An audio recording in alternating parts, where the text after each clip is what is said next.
IPC prayer centre Thiruvalla ക്രമീകരിച്ചിരിക്കുന്ന 21 ദിന ഉപവാസ പ്രാർത്ഥനയുടെ 9ാമത്തെ പകലിൽ യേശുക്രിസ്തുവിൻ്റെ സാക്ഷ്യവും ദൈവവചനവും നിമിത്തം നിങ്ങളുടെ മുൻപിൽ നിൽക്കാൻ കൃപ നൽകിയ ദൈവത്തിന് സകലമാനവും മഹത്വവും പുകഴ്ചയും ആരാധനയും ഈ പ്രഭാതത്തിൽ ഞാൻ അർപ്പിക്കുന്നു. ഈ പകൽ ഈ യോഗം ലീഡ് ചെയ്തുകൊണ്ടിരിക്കുന്ന ബഹുമാനപ്പെട്ട കർത്താവിൻ്റെ ദാസൻ മനീഷ് പാസ്റ്റർ, ഈ സഭയുടെ സീനിയർ ശുശ്രൂഷകനായിരിക്കുന്ന കർത്താവിൽ അനുഗ്രഹീതനായ പ്രിയ രാജു പൂവക്കാല പാസ്റ്റർ, ഈ യോഗത്തിൽ ഞാൻ ദൈവവചനം സംസാരിക്കാൻ മുഖാന്തരമായി തീർന്ന എൻ്റെ സ്നേഹിതനും കൂടിയായ ഈ സഭയുടെ ഒരു സഹശുശ്രൂഷകനും കൂടിയായ കർത്താവിൻ്റെ ദാസൻ സിൽജു പാസ്റ്റർ, അതോടൊപ്പം തന്നെ എനിക്ക് മുൻപ് NDCയിൽ ദൈവവചന പഠനം നടത്തിയ ആളാണ് കർത്താവിൻ്റെ ദാസൻ ജിബിനച്ചാൻ. അദ്ദേഹമാണ് യോഗത്തിലേക്ക് ക്ഷണിക്കാൻ മുഖാന്തരമായി തീർന്ന് എന്നെ ക്ഷണിച്ചത്. അദ്ദേഹത്തെ ഓർത്ത് ദൈവത്തിന് സ്തോത്രം ചെയ്യുന്നു. പരിശുദ്ധാത്മാവ് വിചാരണയിൽ ഏൽപ്പിച്ചിട്ടുള്ള ആട്ടിൻകൂട്ടത്തെ പരിപാലിച്ചുകൊണ്ട് ഈ സഭയുടെ ശുശ്രൂഷയിലായിരിക്കുന്ന ബഹുമാന്യരായ കർത്താവിൻ്റെ ദാസന്മാർ ഇന്ന് ഈ ഉപവാസ പ്രാർത്ഥനയിൽ പ്രാർത്ഥനാ മനോഭാവത്തോടെ സംബന്ധിക്കുന്ന മാതാപിതാക്കൾ, സഹോദരി സഹോദരങ്ങൾ, കുഞ്ഞുങ്ങൾ എല്ലാവരെയും യേശുക്രിസ്തുവിൻ്റെ പരിശുദ്ധ നാമത്തിൽ വന്ദനം ചെയ്യുന്നു. കർത്താവ് നമ്മെ എല്ലാവരെയും ധാരാളമായി അനുഗ്രഹിക്കട്ടെ എന്ന് ദൈവസന്നിധിയിൽ പ്രാർത്ഥിക്കുന്നു. എൻ്റെ ചില സുഹൃത്തുക്കളും കൂടെ യോഗത്തിൽ പങ്കെടുക്കുന്നുണ്ട്. മനീഷ് പാസ്റ്ററിൻ്റെ സഹധർമ്മിണി കർത്താവിൻ്റെ ദാസി ചിഞ്ചു, ഞങ്ങളൊരു കാലയളവിൽ ദൈവവചനം പഠിച്ച ആളുകളാണ്. കർത്താവിൻ്റെ ദാസിയെ സ്നേഹത്തോടെ ഓർക്കുന്നു. എൻ്റെ സുഹൃത്ത് വണ്ടിപ്പെരിയാറ്റിൽ നിന്ന് ടീന, കുടുംബം, അദ്ദേഹത്തിൻ്റെ മാതാവ്, ഹസ്ബൻഡ്, അവരെല്ലാവരും ഇവിടെ ഉണ്ട്. അവരെ ഞാൻ സ്നേഹത്തോടെ ഈ സമയത്ത് ഓർക്കുന്നു. ഒരുമിച്ച് ഇങ്ങനെ പ്രാർത്ഥനയിൽ പങ്കെടുക്കാൻ കഴിഞ്ഞത് നല്ലൊരവസരമായി കാണുന്നു. കർത്താവിന് സകല മഹത്വവും ഈ സമയത്ത് ഞാൻ അർപ്പിക്കുന്നു. ഞാൻ ഇടുക്കി കുമളിയിൽ ഇന്ത്യ പെന്തക്കോസ്ത് ദൈവസഭയുടെ കട്ടപ്പന സെൻറ്ററിൽ ഒരു ശുശ്രൂഷകനാണ്. പരിചയപ്പെടുത്തിയെന്ന് മാത്രമേ ഉള്ളൂ. വളരെ വേഗത്തിൽ നമുക്ക് ദൈവവചന ചിന്തയിലേക്ക് കടന്നു വരാം. മത്തായി സുവിശേഷം 14-ാം അധ്യായം അതിൻ്റെ 13 മുതൽ 21 വരെയുള്ള വാക്യങ്ങൾ. എല്ലാവരും പുസ്തകം തുറക്കുമ്പോൾ നമ്മൾ ആ വചനഭാഗങ്ങൾ വാക്യപ്രതി വാക്യമായിട്ടാണ് വായിക്കാൻ പോകുന്നത്. മത്തായി സുവിശേഷം 14-ാം അധ്യായം 13 മുതൽ 21 വരെയുള്ള വാക്യങ്ങൾ വാക്യപ്രതി വാക്യമായി നാം വായിക്കുകയാണ്. നിങ്ങളെല്ലാവരും പുസ്തകം എടുത്തു എന്ന് ഞാൻ വിശ്വസിക്കുന്നു. മത്തായി സുവിശേഷം 14-ന്റെ 13 മുതൽ 21 വരെ. അത് കേട്ടിട്ട് യേശു അവിടം വിട്ട് പടകിൽ കയറി നിർജ്ജനമായൊരു സ്ഥലത്തേക്ക് വേറിട്ട് വാങ്ങിപ്പോയി. പുരുഷാരം അത് കേട്ട് പട്ടണങ്ങളിൽ നിന്ന് കാൽനടയായി അവൻ്റെ പിന്നാലെ ചെന്നു. വായിക്കാം.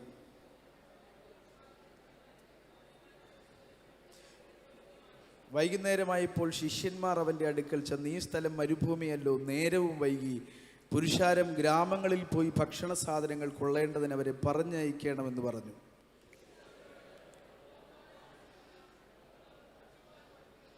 അവർ അവനോട് 5 അപ്പവും 2 മീനുമല്ലാതെ ഞങ്ങൾക്ക് ഇവിടെ ഒന്നുമില്ല എന്ന് പറഞ്ഞു. പിന്നെ പുരുഷാരം പുല്ലിന്മേലിരിപ്പാൻ കൽപ്പിച്ചു. ആ 5 അപ്പവും 2 മീനും എടുത്ത് സ്വർഗത്തേക്ക് നോക്കി വാഴ്ത്തി അപ്പം നുറുക്കി ശിഷ്യന്മാരുടെ പക്കലും ശിഷ്യന്മാർ പുരുഷാരത്തിനും കൊടുത്തു. എല്ലാവരും തിന്ന് തൃപ്തരായി ശേഷിച്ച കഷ്ണം 12 കുട്ട നിറച്ചെടുത്തു. ചേർന്ന് വായിക്കാം. തിന്നവരോ സ്ത്രീകളെയും പൈതങ്ങളെയും കൂടാതെ ഏകദേശം 5000 പുരുഷന്മാർ. കരമുയർത്തി ശബ്ദത്തോടെ ദൈവത്തിന് സ്തോത്രം ചെയ്യാം. നിങ്ങളെല്ലാവരും ആ വചനഭാഗത്തൂടെ കടന്നു പോകേണ്ടതിന് വേണ്ടിയിട്ടാണ് വാക്യപ്രതി വാക്യമായി വായിപ്പിച്ചത്. അല്ലെങ്കിൽ കുറച്ച് വായിക്കുന്ന ആൾ മാത്രം തുറന്ന് വായിക്കുകയും മറ്റുള്ളവരത് ശ്രദ്ധിക്കാതിരിക്കുകയും ചെയ്യുന്നൊരു പ്രവണത നമ്മുടെ ഇടയിൽ സ്വാഭാവികമാണല്ലോ. അതുകൊണ്ട് എല്ലാവരും ആ വചനത്തിലൂടെ കണ്ണുകൾ പോകേണ്ടതിന് വേണ്ടിയിട്ടാണ് അങ്ങനെ വായിച്ചത്. വളരെ പ്രാർത്ഥനയോടെ ഈ വചനചിന്തയിലേക്ക് നമുക്ക് കടന്നു വരാം. യേശുക്രിസ്തു ചെയ്ത അത്ഭുതങ്ങളിൽ വെച്ച് ഈ അത്ഭുതം ഏറ്റവും പ്രാധാന്യമർഹിക്കുന്ന അത്ഭുതമാണ്. അതെന്താ ഈ അത്ഭുതത്തിന് മാത്രം ഏറ്റവും പ്രാധാന്യമുണ്ടെന്ന് പറയുന്നത്? നമ്മെ ഒരുപക്ഷെ അതിൽ കൂടുതലൊക്കെ ആകർഷിച്ചിരിക്കുന്ന അത്ഭുതം ലാസറിനെ ഉയർപ്പിച്ചതും വെള്ളം വീഞ്ഞാക്കിയതും പോലത്തെയുള്ള അത്ഭുതങ്ങൾ നമ്മെ നിശ്ചയമായും സ്വാധീനിച്ചിട്ടുണ്ട്, സത്യം. പക്ഷേ അതിലുപരി വിശുദ്ധ ബൈബിൾ ഈ അത്ഭുതത്തിനൊരു പ്രാധാന്യത നൽകുന്നുണ്ട്. ആ പ്രാധാന്യതയെക്കുറിച്ച് പറഞ്ഞിട്ട് അതിൻ്റെ വിശദീകരണത്തിലേക്ക് വരാം. ശ്രദ്ധിച്ച് നിങ്ങൾ കേൾക്കണം. യേശുക്രിസ്തുവിൻ്റെ ജീവിതത്തിലെ ഇഹലോക ജീവിതത്തിലെ 33 വർഷത്തെ ചരിത്രമാണ് 4 സുവിശേഷങ്ങളിലൂടെ നമുക്ക് നൽകിയിട്ടുള്ളത്. 33 വർഷത്തെ ചരിത്രം. ഈ 33 വർഷത്തെ ചരിത്രത്തെ നമുക്ക് രണ്ടായിട്ട് തരംതിരിക്കാൻ കഴിയും. ഒന്ന്, 30 വയസ്സുവരെയുള്ള യേശുവിൻ്റെ ജീവിതവും 30 വയസ്സിന് ശേഷമുള്ള 3.5 വർഷത്തെ യേശുവിൻ്റെ പരസ്യ ശുശ്രൂഷയും. അങ്ങനെ ദിവസങ്ങൾ എണ്ണി നമ്മൾ പരിശോധിച്ചാൽ ഈ ആദ്യത്തെ 30 വർഷത്തെ യേശുക്രിസ്തുവിൻ്റെ ജീവിതത്തെ 5 സംഭവങ്ങൾ കൊണ്ട് സുവിശേഷങ്ങൾ പറഞ്ഞു തീർത്തിട്ടുണ്ട്. ഏതാണ് 5 സംഭവങ്ങൾ? ഒന്ന്, യേശുക്രിസ്തുവിൻ്റെ കന്യക ജനനം. 2, 8-ാം നാളിലെ അവൻ്റെ പരിച്ഛേദന. 3, 12-ാം വയസ്സിൽ യേശുവിനെ ദേവാലയത്തിൽ നിന്ന് കാണാതെ പോകുന്നു. ഒരു ഭാഗം കൂടെ ഉണ്ട്. 2-ാം വയസ്സിൽ മിസ്രൈമിലേക്ക് യേശുവിനെയുമായി ഓടിപ്പോകുന്നു. അടുത്തത് 5-ാമത്തത് അവൻ്റെ സ്നാനമാണ്. ഈ 5 കാര്യങ്ങൾ പറഞ്ഞപ്പോൾ എത്ര വർഷം തീർന്നു? 30 വർഷം അവസാനിച്ചു. അപ്പോൾ 30 വർഷത്തെ കാര്യം വെറും 5 സംഭവങ്ങൾ കൊണ്ട് സുവിശേഷകന്മാർ പറഞ്ഞു തീർത്തു. അപ്പോൾ തുടർന്നുള്ള 3.5 വർഷത്തിൻ്റെ വിശദീകരണത്തിന് വേണ്ടിയിട്ടാണ് വിശുദ്ധ ബൈബിൾ ഏറ്റവും കൂടുതൽ സമയം എടുത്തിട്ടുള്ളത്. 30 വർഷം പറയാൻ വെറും 5 സംഭവങ്ങൾ മാത്രം എടുത്തു. ബാക്കി 3.5 വർഷം പറയാനാണ് ബൈബിൾ ഏറ്റവും കൂടുതൽ സമയം എടുത്തിട്ടുള്ളത്. ഇനി അതും നമ്മൾ പരിശോധിച്ച് വരുമ്പോൾ ഈ 3.5 വർഷത്തെ പഠനവിധേയമാക്കുമ്പോൾ വളരെ ശ്രദ്ധിച്ച് നിങ്ങൾ കേൾക്കണേ. യേശുക്രിസ്തുവിൻ്റെ 35ഓളം അത്ഭുതങ്ങളാണ് പുസ്തകത്തിൽ രേഖപ്പെടുത്തിയിരിക്കുന്നത്. ഒരത്ഭുതം ഒരു ദിവസം എന്ന കണക്ക് വെച്ചെടുത്താൽ 35 അത്ഭുതങ്ങൾക്ക് എത്ര ദിവസം? 35 ദിവസം. ബാക്കി 3.5 വർഷത്തെ കണക്ക്. 3.5 വർഷം എത്ര ദിവസമുണ്ട്? ആരെങ്കിലും ഉണ്ടോ മാത്തമാറ്റിക്കൽ ഇൻ്റലിജൻസ് ഉള്ള? 3.5 വർഷം പേടിക്കണ്ട, എനിക്കും അറിയത്തില്ല. 1270 ദിവസവും നമുക്ക് കണക്ക് കൂട്ടാം. 1270 ദിവസം. അപ്പോൾ ഈ യേശു അത്ഭുതം ചെയ്ത ദിവസങ്ങൾ 35 ദിവസങ്ങൾ. യേശുവിൻ്റെ രേഖപ്പെടുത്തപ്പെട്ട 28ഓളം പ്രഭാഷണങ്ങൾ വിശുദ്ധ ബൈബിളിലുണ്ട്. അപ്പോൾ ഒരു പ്രഭാഷണത്തിന് ഒരു ദിവസം എന്ന കണക്കിൽ കൂട്ടിയാൽ 28 കൂട്ടേണ്ട 30 കൂട്ടിക്കോ, 65 ദിവസമായി. യേശുക്രിസ്തുവിൻ്റെ അവസാനത്തെ പാഷൻ വീക്ക് അത് 7 ദിവസം കൂട്ടാം. അപ്പോൾ 70-നോട് ഒരു 5 കൂടെ നിങ്ങൾ 7 കൂടെ കൂട്ടിക്കോ, 77. ഇനിയും മുൻപോട്ട് പോകട്ടെ, ആദ്യത്തെ 5 ദിവസം. അങ്ങനെ 80 ദിവസം നിങ്ങൾ കൂട്ടിക്കോ. അപ്പോൾ ഈ 1270 ദിവസത്തിൽ എത്ര ദിവസം ബൈബിളിൽ എഴുതിയിട്ടുണ്ട്? അപ്പോൾ യേശുക്രിസ്തുവിൻ്റെ 33 വർഷത്തെ ജീവചരിത്രം എന്ന് പറഞ്ഞ് 4 സുവിശേഷങ്ങളുടെ അകത്ത് രേഖപ്പെടുത്തിയിട്ടുള്ളത് കേവലം 80 ദിവസത്തെ സംഭവങ്ങൾ മാത്രമാണ്. 4 സുവിശേഷത്തിനകത്ത് കൊടുത്തിരിക്കുന്നത് യേശുക്രിസ്തുവിൻ്റെ 33 വർഷം എന്ന് നമ്മൾ പഠിക്കുമ്പോൾ അത് കേവലം 80 ദിവസത്തെ ചരിത്രം മാത്രമാണ് നമുക്ക് രേഖപ്പെടുത്തിയിട്ടുള്ളത്. ഇനി ആ 80 ദിവസത്തെ ചരിത്രം നമ്മൾ എടുത്ത് പഠിക്കുമ്പോൾ ആദ്യത്തെ 3 സുവിശേഷങ്ങൾ സിനോപ്റ്റിക് ഗോസ്പൽ, സമവീക്ഷണ സുവിശേഷങ്ങളാണ് പഠിക്കുന്നത്. ഇപ്പോൾ മത്തായി പറഞ്ഞത് തന്നെയാണ് മർക്കോസ് പറഞ്ഞത്, മർക്കോസ് പറഞ്ഞത് തന്നെയാണ് ലൂക്കോസ് പറഞ്ഞത്. യോഹന്നാൻ്റെ സുവിശേഷം ജോനൈൻ ലിറ്ററേച്ചർ വേറൊരു വിഭാഗത്തിൽ പെടുത്തിയിട്ടുണ്ട്. അപ്പോൾ അതിനകത്ത് അവരാരും പറയാത്ത 7 അത്ഭുതങ്ങൾ, 7 ഞാനാകുന്നു പ്രസ്താവനകൾ, യേശുവിൻ്റെ 7 വ്യക്തിഗത സംഭാഷണങ്ങളൊക്കെ രേഖപ്പെടുത്തിയിട്ടുണ്ട് യോഹന്നാൻ്റെ സുവിശേഷത്തിനകത്ത്. അങ്ങനെയാണ് അതിനെ വേർതിരിച്ചിട്ടുള്ളത്. അപ്പം ഏകദേശം ഈ 70 ദിവസത്തെ അല്ലെങ്കിൽ ഈ 33.5 വർഷത്തെ ഈ 80 ദിവസത്തിലേക്ക് ചുരുക്കി കൊണ്ടുവന്നപ്പോൾ എഴുതേണ്ടത് മാത്രമേ അവരെഴുതിയിട്ടുള്ളൂ. എഴുതേണ്ടാത്തതെല്ലാം വിട്ടുകളഞ്ഞിട്ടുണ്ട്. എൻ്റെ ഭാഷയിൽ പറഞ്ഞാൽ ഭീമാകരമായൊരു എഡിറ്റിംഗ് വർക്കാണ് ഈ 4 സുവിശേഷങ്ങൾ. 33.5 വർഷത്തെ 80 ദിവസത്തിലേക്ക് ചുരുക്കിയ പരിശുദ്ധാത്മാവിനോട് കൂടെ ഇരുന്ന ഒരു വലിയ എഡിറ്റിംഗ് വർക്കാണ് ഈ സുവിശേഷം എന്ന് പറയുന്നത്. ഇനി നിങ്ങൾ കുറച്ചുകൂടെ ആഴത്തിൽ അതിലേക്ക് വന്നാൽ ഇതിൽ സമവീക്ഷണ സുവിശേഷങ്ങൾ അടക്കം നമ്മൾ പരിശോധിച്ചാൽ ആവർത്തന വിരസത ഒഴിവാക്കാൻ അവർ ശ്രമിച്ചിട്ടുണ്ട് എന്ന് വേണം നമ്മൾ മനസ്സിലാക്കാൻ. അപ്പോൾ ഈ യേശുക്രിസ്തുവിൻ്റെ ജീവിതത്തിലെ സംഭവങ്ങളിൽ 4 സുവിശേഷകന്മാരും പറഞ്ഞിട്ടുള്ള കേവലം 3 കാര്യങ്ങൾ മാത്രമേ ഉള്ളൂ. 4 സുവിശേഷകന്മാരും ആവർത്തിച്ചെഴുതിയിട്ടുള്ള 3 കാര്യങ്ങൾ മാത്രമേ ഉള്ളൂ. ഏതൊക്കെയായിരിക്കാം 3 കാരണങ്ങൾ? എന്തെങ്കിലും ഉത്തരം പറയാനുണ്ടോ?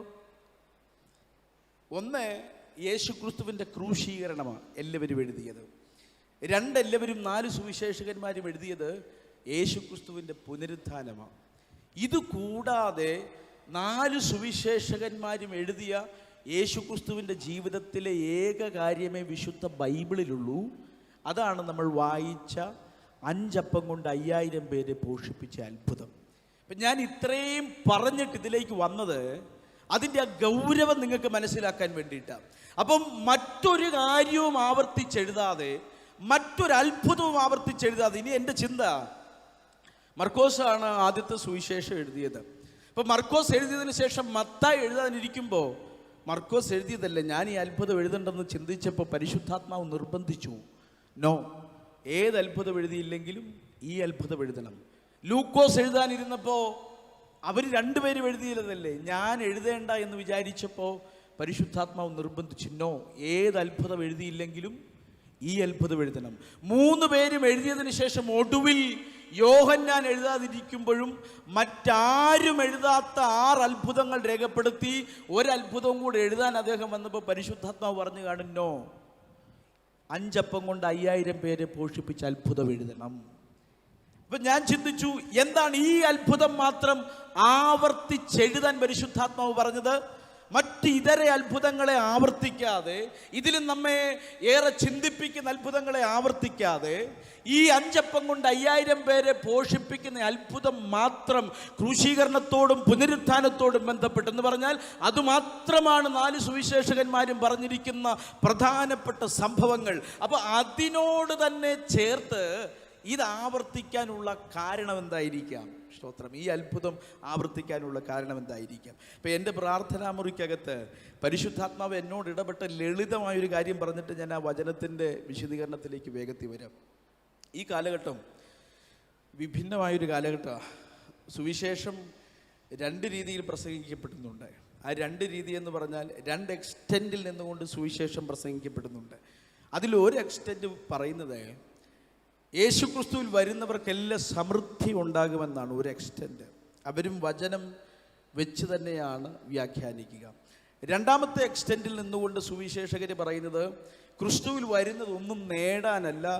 ക്രിസ്തുവിൽ വരുമ്പോൾ പൗലോസൊക്കെ കപ്പലുടമയായിരുന്നു.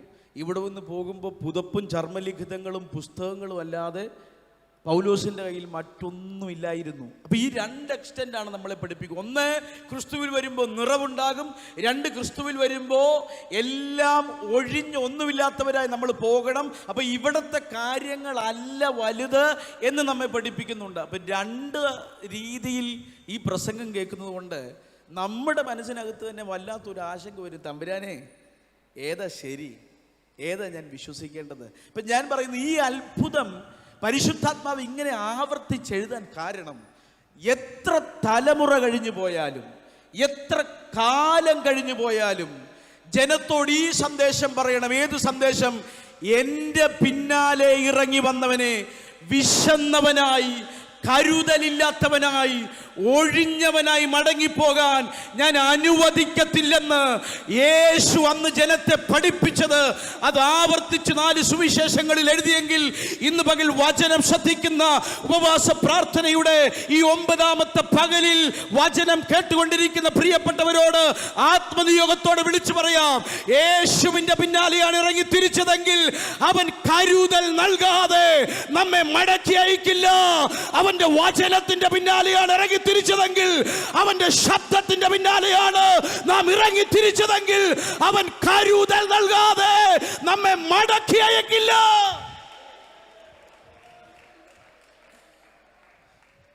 ചില ആളുകൾക്കൊരു ഭയമുണ്ട്, ഇതൊക്കെ വല്ലാതെ ഭൗതികതയെക്കുറിച്ച് പറഞ്ഞാൽ അങ്ങ് വിമർശിക്കപ്പെടുമോന്നൊരു ഭയമുണ്ട്. എനിക്ക് ഭയമില്ല. ഭയമില്ലാത്ത വേറൊന്നുമല്ല, ഞാൻ ഹൈറേഞ്ചിലെ ഒരു ശുശ്രൂഷകൻ, ഒരു കൊച്ചു സഭയിലൊരു ശുശ്രൂഷകനാണ്. ഇപ്പം ഞാനിവിടുന്ന് ബൈബിൾ കോളേജിൽ നിന്ന് പഠിച്ചിട്ട് പോകുമ്പോൾ വായിക്കൊള്ളാത്ത ഗ്രീക്ക് വേർഡുകളും എല്ലാം പഠിച്ച് തിയോളജി അതുപോലെ പഠിച്ച് തിയോളജി അതുപോലെ പഠിപ്പിക്കണം. അപ്പോൾ ഇവിടെ നിന്ന് ആ സമയങ്ങളിൽ കേട്ടിട്ടുള്ള പ്രഭാഷണങ്ങളും പ്രസംഗകരുമൊക്കെ എന്നെ പ്രചോദിപ്പിച്ചിട്ടുള്ളത് നേരെ തിരിഞ്ഞു വരണം, എല്ലാം ശരിയാകണം, എല്ലാം ക്ലിയർ ആകണം. ഇപ്പോൾ സഭാ ശുശ്രൂഷയിലേക്ക് കയറിയപ്പോൾ എൻ്റെ മനസ്സിൽ ഉദ്ദേശം എല്ലാവരെയും നമ്മളൊരു വരച്ച വരയ്ക്കകത്തു കൂടെ നിത്യതയിലേക്ക് കൊണ്ടുപോകണം. ഇതാ എൻ്റെ ലക്ഷ്യം. അപ്പോൾ സഭാ ശുശ്രൂഷയ്ക്ക് ചെല്ലുമ്പോൾ സങ്കീർത്തനം എടുത്താലും, ഏത് സുവിശേഷ ഭാഗം എടുത്താലും, പ്രവചന പുസ്തകം എടുത്താലും എൻ്റെ മനസ്സ് അങ്ങനെ പുസ്തകം വായിച്ചതുകൊണ്ട് ദൂത് മുഴുവൻ അങ്ങനെ തന്നെയായി. അപ്പോൾ വരുന്ന എല്ലാവരും എല്ലാ ദിവസവും കുത്തുകൊണ്ട് മടങ്ങിപ്പോകുന്ന പ്രവണത ഉണ്ടായപ്പോൾ അപ്പോൾ ഞായറാഴ്ചകളിൽ അവർ വരുമ്പോൾ ഒരു കോപത്തോടെ എന്നെ നോക്കുന്ന പോലെ എനിക്കങ്ങ് തോന്നി. അപ്പോൾ വർഷം ഇങ്ങനെ കടന്നു പോകുമ്പോൾ നിരാശ കൊണ്ട് ദൈവസന്നിധിയിൽ പ്രാർത്ഥിച്ചപ്പോൾ പരിശുദ്ധാത്മാ അവരുടെ ഉള്ളം എന്നെ തുറന്ന് കാണിച്ചു. ഹൈറേഞ്ചിലെ പ്രിയപ്പെട്ടവരെ സംബന്ധിച്ച് ഏലത്തിൻ്റെ ചുവട്ടിൽ ആഴ്ചയിൽ 6 ദിവസവും പണിയെടുത്തിട്ട്, ഒരു കുരുമുളക് ചെടിയുടെ ചുവട്ടിൽ ആഴ്ചയിൽ 6 ദിവസവും പണിയെടുത്തിട്ട് ഏതെങ്കിലും തേയിലത്തോട്ടങ്ങളിലോ ഏലത്തോട്ടങ്ങളിലോ കുരുമുളക് ചെടിക്കിടയിലോ പണിയെടുത്തിട്ട് 7ാമത്തെ ദിവസം കർത്താവിൻ്റെ പക്കൽ നിന്നൊരു ശബ്ദം കേൾക്കാൻ അവർ വരിക. അന്ന് ഞാൻ അവരെ ശരിയാക്കുകയാണ്, അത് സത്യമാണ്. പക്ഷേ അതിലുപരി പരിശുദ്ധാത്മാവിൻ്റെ കയ്യിൽ നിന്നൊരു മറുപടി ആഗ്രഹിച്ച് അവർ വരുന്നത്. ചില വിഷയങ്ങൾ ദൈവസന്നിധിയിൽ വെച്ച് കണ്ണുനീരോടെയാണ് ജനം ദൈവസന്നിധിയിൽ പ്രാർത്ഥിക്കാൻ വരുന്നത്. പരിശുദ്ധാത്മാവ് എന്നോട് പറഞ്ഞു, അവരുടെ ആവശ്യങ്ങളോട് ദൂത് സംസാരിക്കാൻ, അവരുടെ ആവശ്യങ്ങളോട് വചനം വിളിച്ചു പറയാൻ പറഞ്ഞു. ഇന്ന് പകൽ ഇവിടെ ആവശ്യഭാരത്തോടെ ദൈവസന്നിധിയിൽ വന്ന ദൈവജനത്തോട് ഈ പകൽ ആത്മാവിൽ അതേ ദൂത് ഞാൻ വിളിച്ചു പറയാം. എൻ്റെ ആവശ്യങ്ങളെ അവഗണിച്ചിട്ട് കടന്നു പോകുന്ന ഒരു ദൈവത്തെ അല്ല നമ്മൾ ആരാധിക്കുന്നത്. നമ്മുടെ ആവശ്യങ്ങളെ പരിഗണിക്കുന്ന, അത് തിരിച്ചറിയുന്ന, എൻ്റെ ശൂന്യത തിരിച്ചറിയുന്ന ഒരു തമ്പുരാനെയാണ് നാം സ്തോത്രം ചെയ്ത് ആരാധിക്കുന്നത്. മനസ്സിലാകാൻ വേണ്ടി ഒരു കാര്യം ഞാൻ പറയാം. നമ്മൾ വിമർശിക്കുന്ന പ്രധാനപ്പെട്ട ഒരു വചനഭാഗമാണ് യോഹന്നാന്റെ സുവിശേഷം 21 വിട്ട പടകും വലയെടുത്ത് പത്രോസും നഥനിയേലും ദിദിമോസും സെബദിപുത്രന്മാരും തോമസും ഒക്കെ അടങ്ങുന്ന ഒരു 7 അംഗ സംഘം മത്സ്യബന്ധനത്തിന് വേണ്ടി വീണ്ടും പോകുകയാണ്. യേശു വിളിച്ചപ്പോൾ പടകും വലയും വിട്ട് അവനെ അനുഗമിച്ചു വന്ന വചനം. ആ വിട്ട പടകും വലയും യോഹന്നാന്റെ സുവിശേഷം 21 അവർ മടക്കിയെടുത്തു. അപ്പോൾ എന്നെ പോലുള്ള എല്ലാ പ്രസംഗകരും പറഞ്ഞു പിന്മാറിപ്പോയി. വിട്ട പടകും വലയും വീണ്ടും എടുത്തതല്ലേ, പിന്മാറിപ്പോയി. പത്രോസ് ഉപദേശി ശുശ്രൂഷയെന്ന് പോയി, പത്രോസ് ഉപദേശി ഇറങ്ങിപ്പോയിരിക്കുന്നു. വിട്ട പടകും വലയും വിട്ടതിലേക്ക് ഉപദേശി തിരിച്ചു പോയിരിക്കുന്നു. പക്ഷെ കുറച്ചു കാലം കഴിഞ്ഞപ്പോൾ അതേ വചനത്തിനകത്ത് ഒന്നുകൂടെ ഇറങ്ങി നിന്നപ്പോൾ പത്രോസിനെ ഒന്നുകൂടെ ആഴമായിട്ട് മനസ്സിലാക്കി. മറ്റാർക്കും ആ കൂട്ടത്തിൽ ഒരു കുടുംബം ഉള്ളതായിട്ട് എനിക്ക് ആ സമയത്ത് കുടുംബം ഉള്ളതായിട്ട് അറിവില്ല. പത്രോസിനെ സംബന്ധിച്ച് തൻ്റെ വയറ് മാത്രം നിറഞ്ഞാൽ പോരാ, വീട്ടിൽ കുറച്ച് പേരുടെ കൂടെ വയറ് നിറയണം. 3.5 വർഷം പട്ടിണിയും ബുദ്ധിമുട്ടും ഒന്നും അറിഞ്ഞിട്ടില്ല. ഇപ്പം 3 ദിവസമായി കഥകടച്ച് വീട്ടിനകത്തിരിക്കാൻ തുടങ്ങിയിട്ട് വെളിയിലേക്ക് ഇറങ്ങിയപ്പോൾ ആവശ്യം പിന്മാറ്റമൊന്നുമല്ല, വയറിനകത്ത് പട്ടിണി മാറണം. നിങ്ങൾ കണ്ടോ, പിന്മാറിപ്പോയതല്ല. ഒരുപക്ഷെ നമ്മുടെ സാഹചര്യങ്ങളെ നോക്കി 100 കമന്റ് പാസ്സാക്കുന്ന ആളുകൾ നമുക്ക് ചുറ്റുമുണ്ടാകാം. പക്ഷെ ആ പ്രഭാതത്തിൽ യേശു കൈവിട്ട് കളഞ്ഞില്ല, പിന്മാറിപ്പോയതാണെന്ന് പറഞ്ഞില്ല. ഒരു പുതിയ നിയോഗവുമായി ആ തിബരിയാസിന്റെ പ്രഭാതത്തിൽ യേശു ഇറങ്ങി വന്നെങ്കിൽ നാം കടന്നു പോകുന്ന സാഹചര്യങ്ങളെ കണ്ട് കമന്റ് അടിക്കുന്ന നിരവധി ആളുകൾ കാണും. പക്ഷെ യേശു ഇന്ന് പകലിൽ അവൻ കമന്റ് അടിക്കാൻ വന്നവനല്ല, കാര്യത്തിനകത്ത് ഇടപെടാനാണ് യേശു ഇറങ്ങി വരുന്നത്. എന്താ സംഭവിച്ചത്? തിബരിയാസിൽ യേശു വന്നിട്ട് കരയെന്ന് വിളിച്ച് ചോദിക്കുന്നുണ്ട്. ഒന്നും കിട്ടിയില്ലെന്ന് അപ്പോഴത്തെ മറുപടി. പണ്ട് 3.5 വർഷം മുൻപുണ്ടായിരുന്ന അതേ മറുപടി അവിടെയും പറയുന്നത്. വലത്തോട്ട് വല വീശാൻ പറയുമ്പോൾ വലയിൽ കനം കൂടിയപ്പോൾ യോഹന്നാൻ പത്രോസിനോട് പറഞ്ഞു, ദേ യേശുവാണ് കരയിൽ നിൽക്കുന്നത്. അരയിൽ ഒരു തോർത്ത് ചുറ്റി പത്രോസ് യേശുവിൻ്റെ അടുക്കിലേക്ക് നീന്തി വേഗത്തിൽ ചെല്ലുമ്പോൾ കനലിന്മേൽ ചുട്ട അടയും മീനും ഒരുക്കി വെച്ചിട്ട് യേശു പറഞ്ഞു, ദേ ഇപ്പോൾ പിടിച്ചത് 2 എണ്ണം കൊണ്ടുവാ. നിങ്ങൾ ശ്രദ്ധിച്ചോ? അവർ പിടിക്കാത്തതാണ്. ഉണ്ടോ എൻ്റെ കൂടെ? യേശു കരയിൽ കനലിലൊരുക്കിയത് എത്ര പേര് വിശ്വസിക്കുന്നുണ്ട്? കഴിഞ്ഞ രാത്രി മുഴുവൻ അവർ കടലിൽ തിരഞ്ഞത് കരയിൽ കനലിൽ കൊടുക്കാൻ യേശുവിന് കഴിഞ്ഞെങ്കിൽ ഏതാവശ്യഭാരത്തോടെ കണ്ണുനീരോടെ നിങ്ങൾ ദൈവസന്നിധിയിലായിരുന്നു, നിങ്ങൾ കടലിൽ തിരഞ്ഞത് കരയിൽ കനലിൽ നൽകാൻ കഴിയുന്നവൻ നാം ആരാധിക്കുന്ന നമ്മുടെ ദൈവമാണ്. ആവശ്യങ്ങളെ അവഗണിക്കുന്നവനല്ല, ആവശ്യങ്ങളെ പരിഗണിക്കുന്ന യേശു ഇതിനകത്തുണ്ട്. ഇന്ന് പകൽ വചനം കേൾക്കുന്നവരല്ല, വചനം സ്വീകരിക്കുന്നവർ ഇന്ന് പകൽ അത് സ്വീകരിച്ച് ദൈവത്തെ ആരാധിക്കട്ടെ. ചില ശൂന്യതകളുടെ മേൽ നിറവായി ഇറങ്ങി വരുന്ന യേശുവിന്റെ സാന്നിധ്യം ഇന്ന് പകലിൽ ഭവനത്തിനകത്ത് അനുഭവിക്കട്ടെ.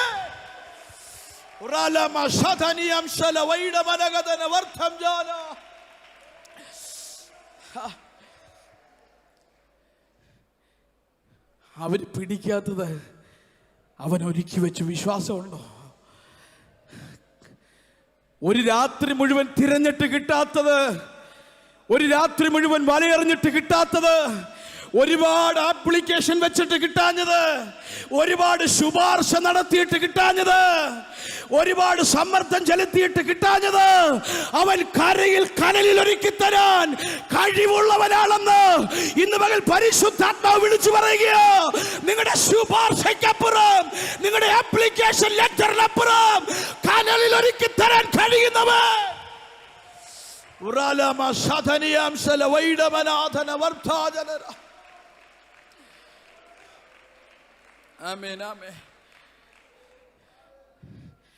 ഒരു തെളിവ് കൂടെ ആ വിഷയം ഒന്ന് സ്ഥിരീകരിച്ചിട്ട് ഞാൻ മുമ്പിലേക്ക് പോകാം.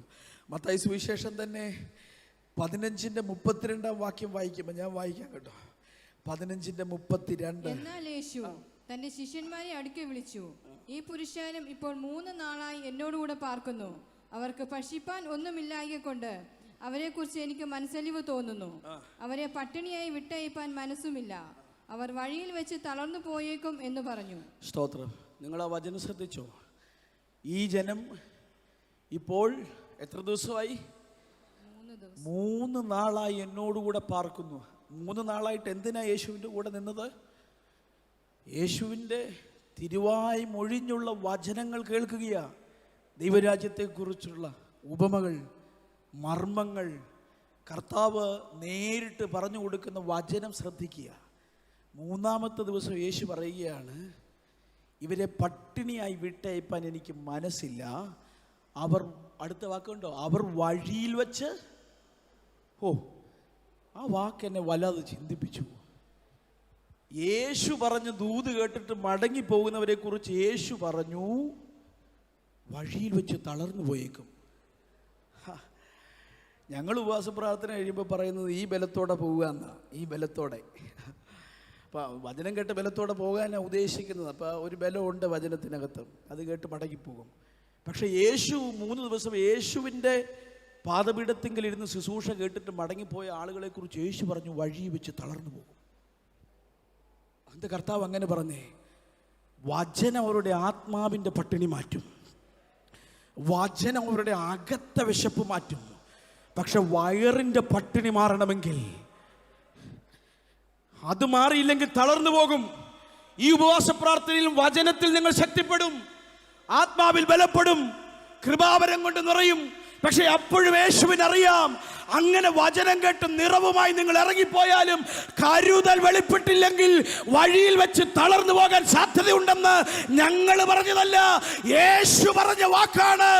ഈ ഉപവാസ പ്രാർത്ഥന കഴിയുമ്പോ വചന വെളിപ്പാട് മാത്രമല്ല, കൃപാവരം മാത്രമല്ല, അഭിഷേകം മാത്രമല്ല, ഭൗതിക മേഖലയിൽ തളർന്നു പോകാതിരിക്കാൻ ഒരു ഇടപെടൽ കൂടെ യേശു നടത്തുമെന്ന് ഇന്ന് പകൽ വിശ്വസിക്കുന്നവർ കരമടിച്ച് വചനം സ്വീകരിക്കട്ടെ. ഓ ഹല്ലേലൂയ, ഹല്ലേലൂയ, സ്തോത്രം. എൻ്റെ പ്രസംഗം കേട്ടിട്ടാണ്, ഞങ്ങളെന്ന് പറയുന്നില്ല, ഏകവചനമാക്കുക. എൻ്റെ പ്രസംഗം കേട്ടിട്ട് നിങ്ങൾ തളർന്നു പോയ കുഴപ്പമൊന്നുമില്ല. എൻ്റെ പ്രസംഗം കേട്ടിട്ടല്ലേ പോയെ. യേശു കർത്താവ് പറഞ്ഞത്, എൻ്റെ പ്രസംഗം കേട്ടവൻ വഴിയിൽ വെച്ച് തളർന്നു പോകും. എന്താണ്? അവൻ്റെ ശരീരത്തിൻ്റെ ആവശ്യം കൂടെ നടക്കണം. ഇന്ന് പകൽ വചനമെടുത്തു വെച്ച് ഞാൻ ആവർത്തിച്ച് പറയുകയാണ്, നിങ്ങളുടെ ആത്മമണ്ഡലത്തിൽ കർത്താവ് ഇന്ന് പകലിലും ഈ ഉപവാസ പ്രാർത്ഥനയിലും തൊടുമ്പോൾ തന്നെ നിയോഗത്തോടെ ഈ 9-ാമത്തെ ദിവസം പകലിൽ ഞാൻ വിളിച്ചു പറയുകയാണ്, നിങ്ങളുടെ ഭൗതിക മേഖലയിൽ കൂടെ നിങ്ങൾ ഇതുവരെ ചിന്തിക്കാത്തതുപോലെ ഒരു കരുതലും ഒരു മാറ്റവും ഒരു ടേൺ ഓവറും പരിശുദ്ധാത്മാവ് ഈ 2025 ഏപ്രിൽ മാസത്തിൻ്റെ 7-ാമത്തെ ദിവസം നിങ്ങളുടെ ഫിനാൻഷ്യൽ മേഖലയിൽ, നിങ്ങളുടെ ശാരീരികമായി നിങ്ങൾ കടന്നു പോകുന്ന നിങ്ങളുടെ മേഖലകളിൽ ഒരു ടേൺ ഓവർ തരാൻ പരിശുദ്ധാത്മാവ് ആഗ്രഹിക്കുന്നുകൊണ്ട് ഇന്ന് പകൽ വചനം ജനത്തിനുമേ ആത്മാവിൽ ഞാൻ വെച്ച് പ്രാർത്ഥിക്കുകയാണ്.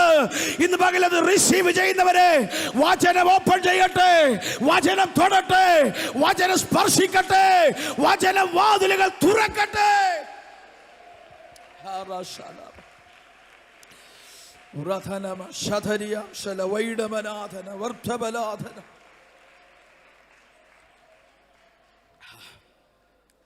നിങ്ങൾ വചനം നല്ലപോലെ ശ്രദ്ധിക്കുന്നതുകൊണ്ട് ആ സമയമെടുത്ത് ഇത്രയും തെളിവ് നിങ്ങളുടെ മനസ്സിൽ അത് നന്നായി ഉറച്ചിട്ട് വേണം പോകാൻ. ആരും നിങ്ങളെ തെറ്റിക്കരുത്. എപ്പോഴും ശരിയാണ്, നമ്മൾ നിത്യതയ്ക്ക് വേണ്ടി ഓടുന്ന ആളുകളാണ്. എന്നെ ബലപ്പെടുത്തി ഒരുപാട് വാക്യങ്ങളുണ്ട്. നമ്മിൽ വെളിപ്പെടുവാനുള്ള തേജസ് വിചാരിച്ചാൽ ഈ കാലത്തിലെ കഷ്ടങ്ങൾ സാരമില്ല. മോടി നേരത്തേക്കുള്ള നമ്മുടെ ലഘുവായ കഷ്ടം അത്യന്തം അനവധിയായി തേജസ്സിൻ്റെ നിത്യകനം നമുക്ക് കിട്ടുവാൻ ഹേതുവാകുന്നു. നമ്മുടെ പ്രത്യാശ ഇതൊന്നുമല്ല. നമ്മുടെ പ്രത്യാശ അവൻ പ്രത്യക്ഷനാകുമ്പോൾ നാം അവനെ താൻ ഇരിക്കുന്ന പോലെ കാണുന്നതാകൊണ്ട് അവനോട് സദൃശന്മാരായി തീരുമെന്നുള്ളതാ. നാം മണ്ണുകൊണ്ടുള്ളവൻ്റെ പ്രതിമ ധരിച്ചതുപോലെ സ്വർഗീയൻ്റെ പ്രതിമയും ധരിക്കുമെന്നുള്ളതാ. അവൻ സകലവും കീഴ്പ്പെടുത്താൻ തനിക്ക് കഴിയുന്ന തൻ്റെ വ്യാപാര ശക്തി കൊണ്ട് നമ്മുടെ താഴ്ചയുള്ള ശരീരത്തെ അവൻ്റെ മഹത്വമുള്ള ശരീരത്തോട് അനുരൂപമായി രൂപാന്തരപ്പെടുത്തും. അത് നമ്മുടെ പ്രത്യാശയാണ്, സത്യം. ആ പ്രത്യാശയെക്കുറിച്ച് പഠിപ്പിക്കുകയും പ്രസംഗിക്കുകയും ചിന്തിക്കുകയും ചെയ്യുന്ന ആളാണ് ഞാൻ. പക്ഷേ അതിലുപരി യേശു കണ്ടതുപോലെ ജനത്തെ കാണാൻ എന്നെ പഠിപ്പിച്ചത് എൻ്റെ സഭയാണ്. അവർ കടന്നു പോകുന്ന ബുദ്ധിമുട്ടുകളാണ്. യേശുവിനറിയാം ഞാൻ നിത്യതയുടെ ദൈവരാജ്യത്തിൻ്റെ മർമ്മം പറഞ്ഞ് ജനത്തെ മടക്കി അയക്കുമ്പോഴും അവൻ്റെ ആവശ്യം കൂടെ ഞാൻ പരിഗണിക്കണം. ഇന്ന് പകൽ വചനം കേട്ട് നിറഞ്ഞ് നിങ്ങൾ ഇവിടെ ഒന്ന് മടങ്ങി പോകുമ്പോഴും നിങ്ങളുടെ പട്ടിണി മാറ്റാൻ യേശുവിന് കഴിയും. നിങ്ങൾ ആവശ്യഭാരത്തോടെ ദൈവസന്നിധിയിൽ പ്രാർത്ഥിക്കുന്ന വിഷയത്തിനകത്ത് ഇടപെടാൻ യേശുവിന് കഴിയും. അവൻ നിത്യത തരുമെന്നുള്ളൂ സത്യം. പക്ഷേ അതിലുപരി ഈ മരുഭൂയാത്ര കടന്നു പോകാൻ വേണ്ട കരുതലും കൂടെ യേശു തരുമെന്ന് ഇന്ന് പകൽ നിങ്ങൾ വചനം ഏറ്റെടുക്കട്ടെ. Price Jesus. ഈ വചനം പറയുന്ന പ്രധാനപ്പെട്ട കാര്യം, ഇത് 4 തവണ ആവർത്തിച്ചെഴുതാനുള്ള കാരണം എല്ലാ തലമുറയിലും ജനം മനസ്സിലാക്കണം. യേശു കരുതും, യേശു എൻ്റെ ആവശ്യങ്ങൾ ഇടപെടും. ഞാൻ അവൻ്റെ വചനം കേട്ടിട്ട് അവൻ്റെ പാദപീഠത്തിങ്കിൽ എഴുന്നേൽക്കുമ്പോൾ, ഞാൻ വചനത്തോടുള്ള ദാഹവുമായി ദൈവസന്നിധിയിൽ കടന്നു വരുമ്പോൾ, ഏതൊക്കെ മേഖലകൾ ക്രമീകരിക്കപ്പെടണമോ അവിടെയെല്ലാം ഏതു വിധത്തിൽ കരം ചലിക്കണമോ, ഏതു വിധത്തിൽ കാര്യങ്ങൾ നീങ്ങണമോ ആ വിധത്തിൽ കാര്യങ്ങൾ നീക്കാൻ യേശു ശക്തനാണെന്ന് വിശ്വസിച്ച് സന്തോഷത്തോടെ കരമുയർത്തി ഒന്നുകൂടെ ദൈവത്തിന് സ്തോത്രം ചെയ്യാം. ആമേൻ. ആ വചനഭാഗത്തേക്ക് നമുക്ക് കടന്നു വരാം. അത്ഭുതം ആരംഭിക്കുന്നത് അത് കേട്ടിട്ട് യേശു അവിടം വിട്ട് പടകിൽ കയറി നിർജ്ജനമായൊരു സ്ഥലത്തേക്ക് വേറിട്ട് വാങ്ങിപ്പോയി. എന്ത് കേട്ടിട്ടാണ് യേശു നിർജ്ജനമായൊരു സ്ഥലത്തേക്ക് പോയത്?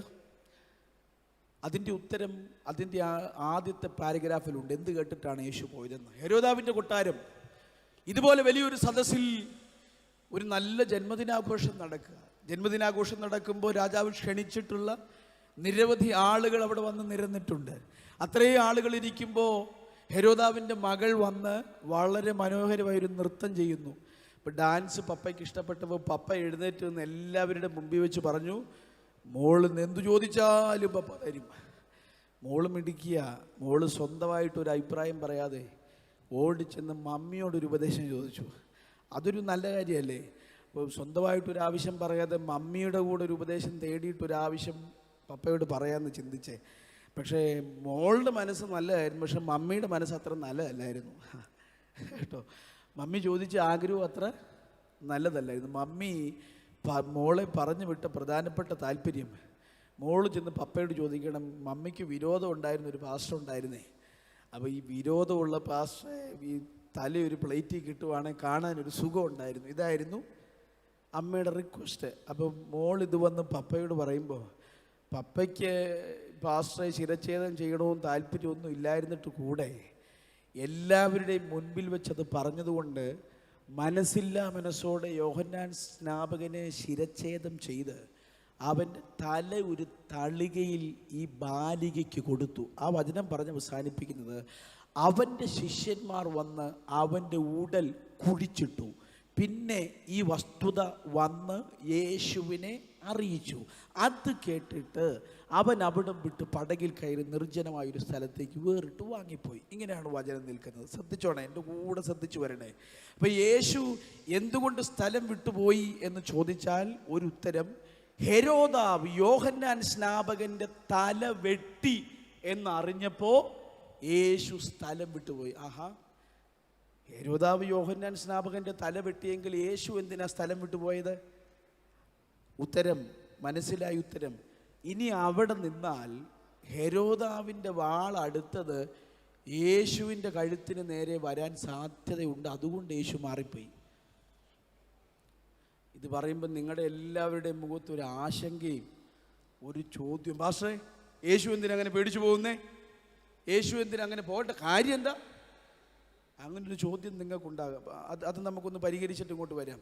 2-3 ഇടങ്ങളിൽ യേശു ഇങ്ങനെ സമ്മർദ്ദങ്ങളുടെ നടുവിൽ സ്ഥലം മാറിപ്പോയതായി നമുക്കറിയാം. 4:12 മത്തായി സുവിശേഷത്തിൽ പറയുന്ന 2 ഉദാഹരണം വേഗത്തിൽ പറയാം.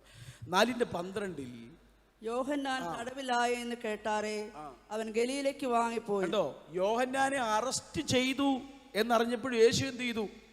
ഗലീലയ്ക്ക് സ്ഥലം വിട്ടുപോയി. ഇനി 12:14-15 കൂടെ ഒന്ന് വായിച്ചു. 12-14-15.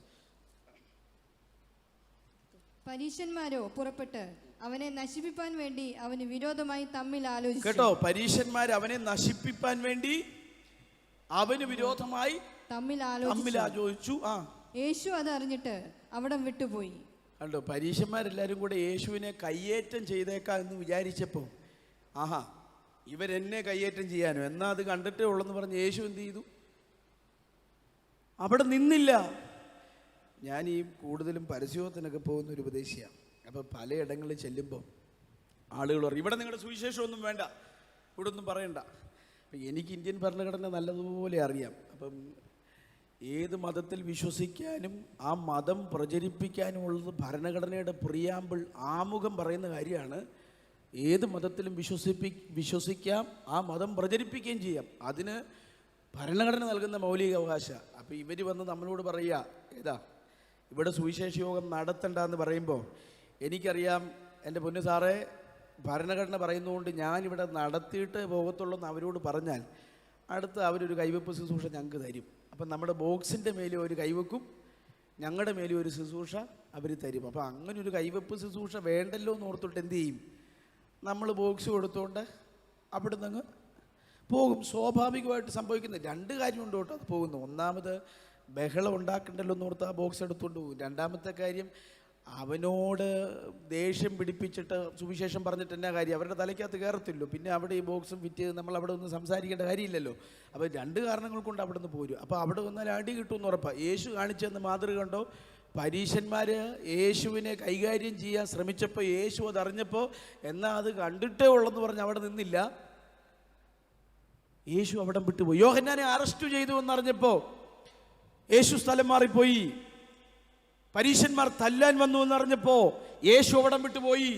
യോഹന്നാൻ സ്നാപകന്റെ തല ഹെരോദാവ് എടുത്തു എന്നറിഞ്ഞപ്പോൾ യേശു അവിടം വിട്ടുപോയി. ഇതെല്ലാം കൂടെ ചേർത്ത് വായിക്കുമ്പോൾ എൻ്റെയും നിങ്ങളുടെ മുഖത്ത് ഒരുപോലെ ഒരു ആശങ്ക നിൽക്കും. പാസ്റ്ററേ യേശു എന്തിനാ ഇങ്ങനെ സ്ഥലം മാറിപ്പോകുന്നേ?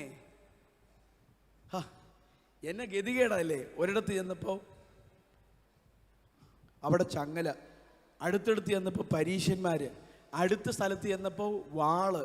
ഇപ്പം യേശു എല്ലായിടത്തും ഒന്നും പോവുക. സത്യം പറഞ്ഞാൽ യേശുവിനെ ഒന്ന് അവലോകനം ചെയ്ത് നോക്കിയാൽ നമ്മൾ സാധാരണ പറയാറുള്ളൊരു കാര്യമുണ്ട്. ഞങ്ങളോട് ആൾക്കാർ, പാസ്റ്റർ എൻ്റെ പിന്നാലെ എന്തോ പോരാട്ടമുണ്ട്, ഞാൻ എവിടെ ചെന്നാലും ഉണ്ട്. ഗലീലെ ചെന്നപ്പോൾ അവിടെ വന്നു ചങ്ങലയായിട്ട്. ഞാൻ അവിടുന്ന് പോയി ജെറുസലേമിൽ വന്നപ്പോൾ പരീശന്മാരുടെ രൂപത്തിൽ വന്നു. ഞാൻ അവിടുന്ന് വേറൊരു സ്ഥലത്ത് വന്നപ്പോൾ ഹെരോദാവിൻ്റെ രൂപത്തിൽ വാളുമായിട്ട് വന്നു. ഇപ്പം ഞാൻ നിർജ്ജന സ്ഥലത്തേക്ക്, ആരും ഇല്ലെങ്കിൽ ഒരു കുഴപ്പമില്ലല്ലോ. കണ്ടോ, സാധാരണയായി ഞങ്ങളുടെ അടുത്ത് വരാറുള്ളൊരു പ്രധാനപ്പെട്ട പ്രാർത്ഥനാ വിഷയമാണ്, പാസ്റ്ററേ ഈ സ്ഥലം ഒന്ന് മാറിപ്പോകാൻ വേണ്ടി പാസ്റ്റർ പ്രത്യേകം പ്രാർത്ഥിക്കണം. കാരണം ഇവിടെ നിന്ന ഗതി പിടിക്കുകയില്ല, ഇവിടെ ഭയങ്കര പോരാട്ടമാണ്, ഇവിടെ നിന്ന് രക്ഷപ്പെടുകയില്ല. സത്യം പറഞ്ഞാൽ യേശു പല പ്രതിസന്ധികളുടെ നടുവിൽ ഇങ്ങനെ മാറി മാറി നടക്കും. നിങ്ങൾ കണ്ടോ? ചങ്ങല വന്നപ്പോൾ, പരീശന്മാർ വന്നപ്പോൾ, വാള് വന്നപ്പോൾ അതിനകത്തൊരു അസ്വാഭാവികത തോന്നുന്നില്ലേ? യേശു എന്തിനാ ഇങ്ങനെ മാറി നടക്കുന്നത്? യേശു ഭയന്നിട്ടാണോ നടക്കുന്നത്? എന്താ ഇതിൻ്റെ പിന്നെ കാരണം? എന്താ യേശു ഇങ്ങനെ ഓരോ സമ്മർദ്ദം വന്നപ്പോൾ ഇങ്ങനെ ഓരോ പ്ലേസ് സ്വിച്ച് ചെയ്ത് യേശു ഇങ്ങനെ മാറിപ്പോകേണ്ട കാരണം എന്താ?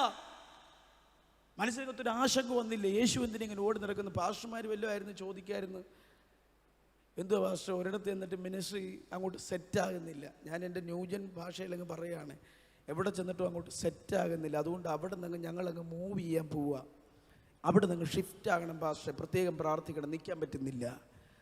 വല്ലാത്ത സമ്മർദ്ദം എന്തോ പിന്നാലെ വരുന്നത് പോലെ തോന്നിയിട്ട് മൂവ് ചെയ്തുകൊണ്ടിരിക്കുക. സത്യം പറഞ്ഞാൽ ഈ ഭാഗങ്ങളിലൂടെ കടന്നു പോയിരിക്കുന്നു. അയ്യോ, ഇത്രയും ബുദ്ധിമുട്ട് തമ്പുരാനുണ്ടായിരുന്നു. 2 ദൂത് പറയാം. ഒന്നാമത്തെ കാര്യം പറയാം, പിടിച്ചു നിൽക്കാൻ കഴിയാത്ത തുടർമാനമായ പ്രതിസന്ധികളിലൂടെ നിങ്ങൾ യാത്ര ചെയ്യുമ്പോൾ നിങ്ങളുടെ പിന്നാലെ വിടാതെ പിന്തുടരുന്ന പ്രതികൂലമുണ്ടെന്ന് നിങ്ങളുടെ ഹൃദയം നിങ്ങളോട് ഇടപെടുന്നുണ്ടെങ്കിൽ ഇന്ന് പകൽ ഒരു കാര്യം പ്രാരംഭത്തിൽ പറയാം, എൻ്റെ യേശു അതിലൂടെ കടന്നു പോയിട്ടുള്ളത് കൊണ്ട് നിങ്ങൾ കടന്നു പോകുന്ന മനസ്സിൻ്റെ വ്യഥകളെ, ആ വേദനയുടെ ആഴത്തെ ഇന്ന് പകൽ യേശുവിന് തിരിച്ചറിയാൻ കഴിയുന്നുണ്ട്. തുടർമാനമായ പ്രതിസന്ധികളിലൂടെ യാത്ര ചെയ്യുന്ന, തുടർമാനമായ വീഴ്ചകളിലൂടെ യാത്ര ചെയ്യുന്ന, തുടർമാനമായ തകർച്ചകളിലൂടെ യാത്ര ചെയ്യുന്ന, തുടർമാനമായ തിരിച്ചടികളിലൂടെ യാത്ര ചെയ്യുന്ന എൻ്റെ പ്രിയപ്പെട്ടവരോട് ഹൃദയത്തിൽ തൊട്ട് ഇന്ന് പകൽ പരിശുദ്ധാത്മാവിൻ്റെ ആലോചന പറയാം. യേശുവിന് അത് തിരിച്ചറിയാൻ കഴിയും. എൻ്റെ യേശു സമാന സാഹചര്യത്തിൽ കൂടെ അവൻ യാത്ര ചെയ്തിട്ടുള്ളത് കൊണ്ട് നിങ്ങളുടെ മനസ്സിന്റെ വ്യഥ അവൻ അറിയാം. നമുക്ക് തുല്യം സകലത്തിലും പരീക്ഷിക്കപ്പെട്ട ഒരു മഹാപുരോഹിതനത്രേ നമുക്കുള്ളത്. അതുകൊണ്ട് നമ്മുടെ ബലഹീനതകളിൽ സഹതാപം കാണിപ്പാൻ അവന് കഴിയും. സ്തോത്രം, സ്തോത്രം. കർത്താവ് ഈ സാഹചര്യങ്ങളിലൂടെ യാത്ര ചെയ്തിട്ടുള്ളത് കൊണ്ട് പലയിടങ്ങളിൽ നിന്ന് ആട്ടി ഓടിപ്പിക്കപ്പെടുമ്പോൾ, പലയിടങ്ങളിൽ നിന്ന് പുറത്താക്കപ്പെടുമ്പോൾ, പോകാൻ ആഗ്രഹമില്ലാഞ്ഞിട്ടും പറഞ്ഞ് പുറത്താക്കി കളഞ്ഞ നിരവധി ഇടങ്ങൾ കാണാം, പറഞ്ഞു വിട്ട നിരവധി ഇടങ്ങൾ കാണാം. ആരും ആ വേദന മനസ്സിലാക്കുന്നില്ലെങ്കിൽ ഇന്ന് പകൽ വചനത്തിൻ്റെ അകമ്പടിയോടെ പരിശുദ്ധാത്മാവിൽ പറയാം, ആ ഹൃദയത്തിൻ്റെ വിങ്ങുന്ന വേദനകളെ ഇന്ന് പകൽ യേശു തിരിച്ചറിഞ്ഞ് നിങ്ങളുടെ മനസ്സിന് ആശ്വാസമായി ഇന്ന് പകൽ പരിശുദ്ധാത്മാവ് ഇതിനകത്ത് തൊടട്ടെ. അവൻ ആ സാഹചര്യത്തിൽ നിന്ന് ഇന്ന് പകൽ നിങ്ങളെ പുറത്തെടുക്കട്ടെ. ശ്രദ്ധിച്ചോ?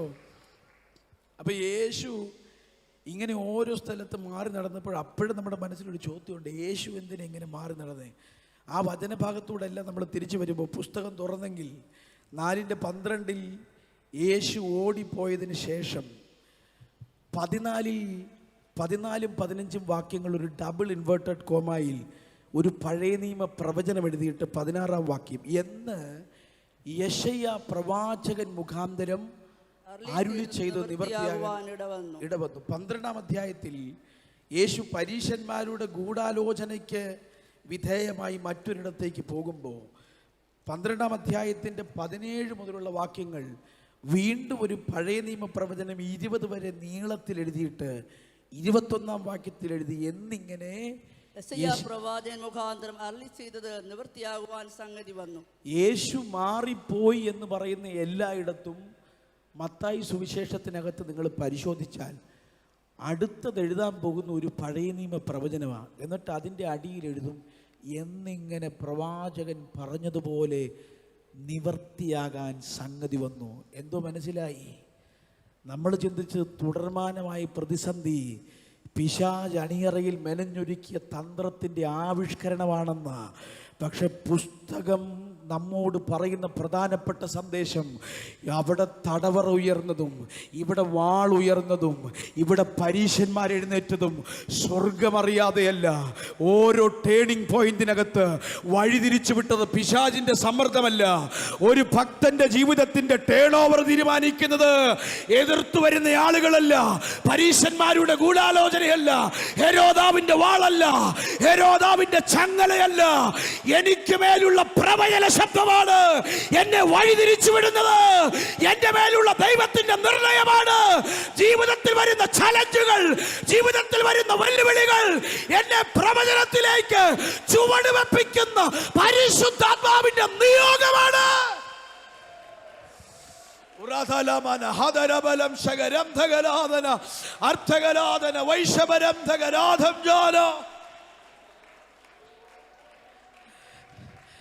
കേൾക്കുന്നുണ്ടോ നിങ്ങൾ? അവരെഴുന്നേറ്റത് ഗുണമാണ്. തുടർമാനമായ പ്രതിസന്ധികളിലൂടെയാണ് നിങ്ങൾ യാത്ര ചെയ്യുന്നതെങ്കിൽ ഹൃദയത്തിൽ തൊട്ട് പറയണം, ഒരു പ്രവചനം തുറക്കുന്ന താക്കോലാണ്, ഒരു ദൈവ പദ്ധതി തുറക്കുന്ന താക്കോലാണ്. നിങ്ങളെ ഓടിച്ചുകൊണ്ടിരിക്കുന്ന പിശാചല്ല, നിങ്ങളെ ഓടിച്ചുകൊണ്ടിരിക്കുന്ന പോരാട്ടമല്ല, പിശാച് അണിയറയിൽ മെനഞ്ഞൊരുക്കിയ തന്ത്രത്തിന്റെ ആവിഷ്കരണമല്ല. സ്വർഗീയ രാജാവിന് എന്റെ മേലുള്ള നിയോഗത്തിന്റെ ചലനമാണത്.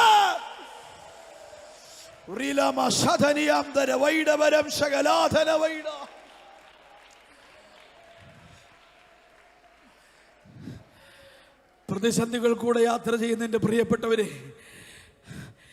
യേശു കടന്നുപോയ പ്രതിസന്ധി വെറുതെയല്ല. ഈ പോരാട്ടം നിന്റെ പിന്നാലെ വന്നത് നിന്റെ മേലുള്ള നിയോഗം വലുതാണെന്ന് പിശാചിനറിയാം. നിന്റെ മേലുള്ള അഭിഷേകം വലുതാണെന്ന് പിശാചിനറിയാം. അവൻ സമ്മർദ്ദമിട്ടപ്പോ പരിശുദ്ധാത്മാവും പ്രവചന നിവൃത്തിയുടെ വാതിലായ ആ സമ്മർദ്ദത്തെ തുറന്നെങ്കിൽ ഇന്ന് പകൽ നിങ്ങൾ പിടിച്ചു നിൽക്കാതെ പതറുന്ന ചില ജീവിതാന്തരീക്ഷങ്ങളെ പ്രവചന നിവൃത്തിയുടെ ഒരു വാതിലായി പരിശുദ്ധാത്മാവ് ഇന്ന് പകലിൽ അതിനെ ഓപ്പൺ ചെയ്യുകയാണ്. എത്ര പേര് റിസീവ് ചെയ്യുന്നുണ്ട്? ഓ ശലരമധനരം സാദാജാല അർത്ഥകലം ശകരം തകലാദന വൈഡവലാദല. ഓ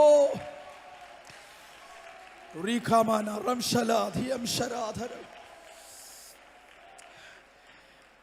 ഒട്ടും പ്രതീക്ഷിക്കാത്ത ജീവിതത്തിൽ വന്ന ചില തിരിച്ചടികൾ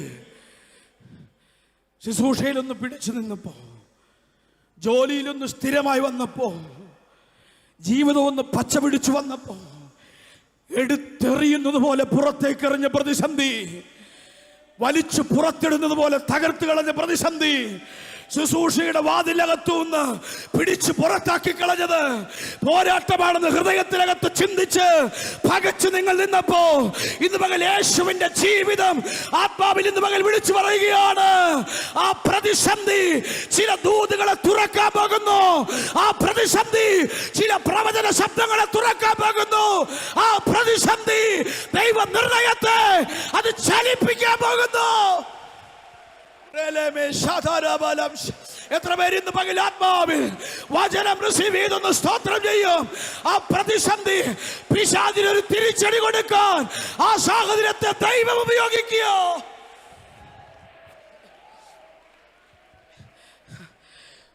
ഒന്ന് രണ്ട് തെളിവൂടെ ഹൃദയത്തിനകത്തൊന്ന് ഉറയ്ക്കാൻ ഞാൻ പറയാം. ഒരു രാത്രി ഒരു അപ്പനും അമ്മയും കൂടെ രാത്രിയായപ്പോൾ ഒരു കുഞ്ഞിനെ എടുത്തുകൊണ്ട് ഓടുക.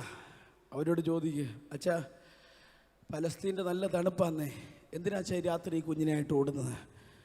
അവർ പറയാൻ സാധ്യതയുള്ള മറുപടി, എൻ്റെ പൊന്നച്ചാ ഇവിടെ നിന്നാൽ ഇവൻ്റെ ആയുസ്സിനാപത്ത്. എന്താ കാരണം? ഹെരോദാവിൻ്റെ കൽപ്പനയുണ്ട്. 2 വയസ്സിന് അടുത്തുള്ള എല്ലാറ്റിനെയും തലവെട്ടണമെന്ന് കൽപ്പനയാ. അവർ പറയുന്ന മറുപടി, ഞങ്ങൾ ഈ കുഞ്ഞിൻ്റെ ആയുസ്സിന് വേണ്ടി ഓടുക, ഇവൻ്റെ ഭാവിക്ക് വേണ്ടി ഞങ്ങൾ ഓടുക. 2:15 2:14 അവൻ എഴുന്നേറ്റ് ശിശുവിനെ അമ്മയും കൂട്ടിക്കൊണ്ട് രാത്രിയിൽ തന്നെ പുറപ്പെട്ടു പോയി. 14 താഴെ വായിച്ചേ. അവർ എഴുന്നേറ്റ് ശിശുവിനെയും അമ്മയും രാത്രിയിൽ തന്നെ കൂട്ടിക്കൊണ്ട് പുറപ്പെട്ട് മിസ്രൈമിലേക്ക് പോയി. ഹേരോദാവിന്റെ മരണത്തോളം അവൻ അവിടെ പാർത്തു. മിസ്രൈമിൽ നിന്ന് ഞാൻ എന്റെ മകനെ വിളിച്ചു വരുത്തി എന്ന് കർത്താവ് പ്രവാചകൻ മുഖാന്തരം അരുളി ചെയ്തത് നിവൃത്തിയാകുവാൻ സംഗതി വന്നു. കേട്ടോ നിങ്ങള്? ജോസഫിനോടും മേരിയോടും അന്ന് രാത്രി ചോദിച്ചാൽ അവർ പറയും, ഇവൻ്റെ ആയുസ്സിന് വേണ്ടി ഓടുക, ഇവൻ്റെ ഭാവിക്ക് വേണ്ടി ഓടുക. പക്ഷെ പ്രവാചകൻ പറഞ്ഞു, ആയുസ്സിനും ഭാവിക്കും വേണ്ടി ഓടിയതല്ല. ഹെരോദാവിൻ്റെ കൽപ്പന സ്വർഗം അനുവദിക്കാതെ വന്നതല്ല.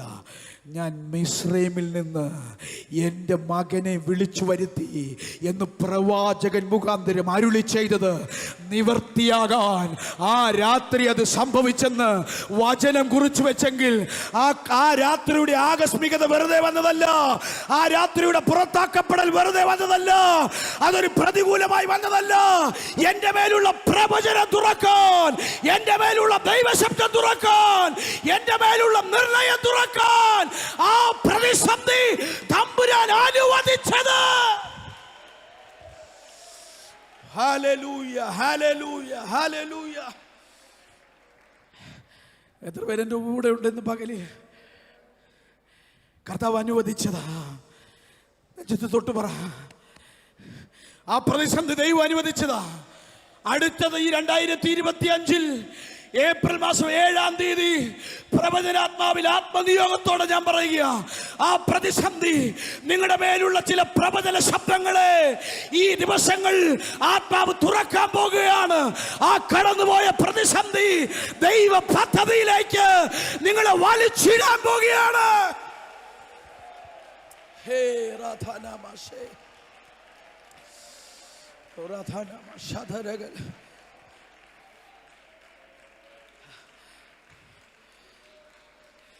മത്തായി തന്നെ എന്ത് ഉദാഹരണം പറഞ്ഞെന്നറിയാമോ? ഇവർ മിസ്രൈമിൽ നിന്ന് തിരിച്ചു വരുമ്പോൾ,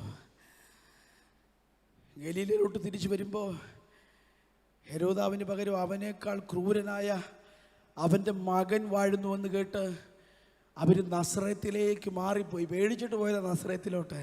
പക്ഷെ എന്നിട്ട് പിന്നെയും താഴെ എഴുതി, അവൻ നസ്രായൻ എന്ന് വിളിക്കപ്പെടും എന്ന് പ്രവാചകൻ മുഖാന്തരം അരുളി ചെയ്തു നിവർത്തിയാകാൻ അത് സംഭവിച്ചു. ആദ്യം ഇത് വായിച്ചാൽ നമുക്ക് മനസ്സിലാകുന്നത് പ്രതികൂലമാണ്, പ്രതിസന്ധിയാണ്, പ്രശ്നമാണെന്നാണ്. പക്ഷെ ചേർത്ത് വെച്ച് വായിക്കുമ്പോൾ പരിശുദ്ധാത്മാവ് പറയുന്ന ആ പ്രതികൂലത്തെ ദൈവപ്രവൃത്തിയാക്കി ദൈവം തിരിച്ചെങ്കിൽ, ആ പ്രതിസന്ധിയെ മറുപടിയാക്കി ദൈവം തിരിച്ചെങ്കിൽ, ആ പ്രതിസന്ധിയെ പ്രവചന നിവൃത്തിയാക്കി ദൈവം തിരിച്ചെങ്കിൽ, കടന്നു പോകുന്ന ആ പ്രതിസന്ധിയെ പ്രവചന നിവൃത്തിയാക്കി ഇന്ന് പകൽ പരിശുദ്ധാത്മാവ് അതിനെ തിരിക്കുന്നുണ്ട്. വചനം കേൾക്കുന്നവരല്ല, വചനം സ്വീകരിക്കുന്നവർ ഇന്ന് പകൽ അത് പ്രാപിക്കട്ടെ. ആ പ്രതിസന്ധിക്കകത്ത് നിന്ന് ഒരു സൗഖ്യമായി നിങ്ങൾ പുറത്തു വരട്ടെ. ആ പ്രതിസന്ധിക്കകത്ത് നിന്ന് ചാരത്തിൽ നിന്ന് എഴുന്നേറ്റ് വരുന്നത് പോലെ തകർന്നു പോയി യോബേ, നീ എഴുന്നേറ്റ് വരിക. ചില വെളിപ്പാടുകളുമായി, ചില നിവർത്തികളുമായി, ചില മറുപടികളുമായി നീ എഴുന്നേറ്റ് വരിക. Come on, rise up. ഓ എഴുന്നേറ്റ് പ്രകാശിക്കുക.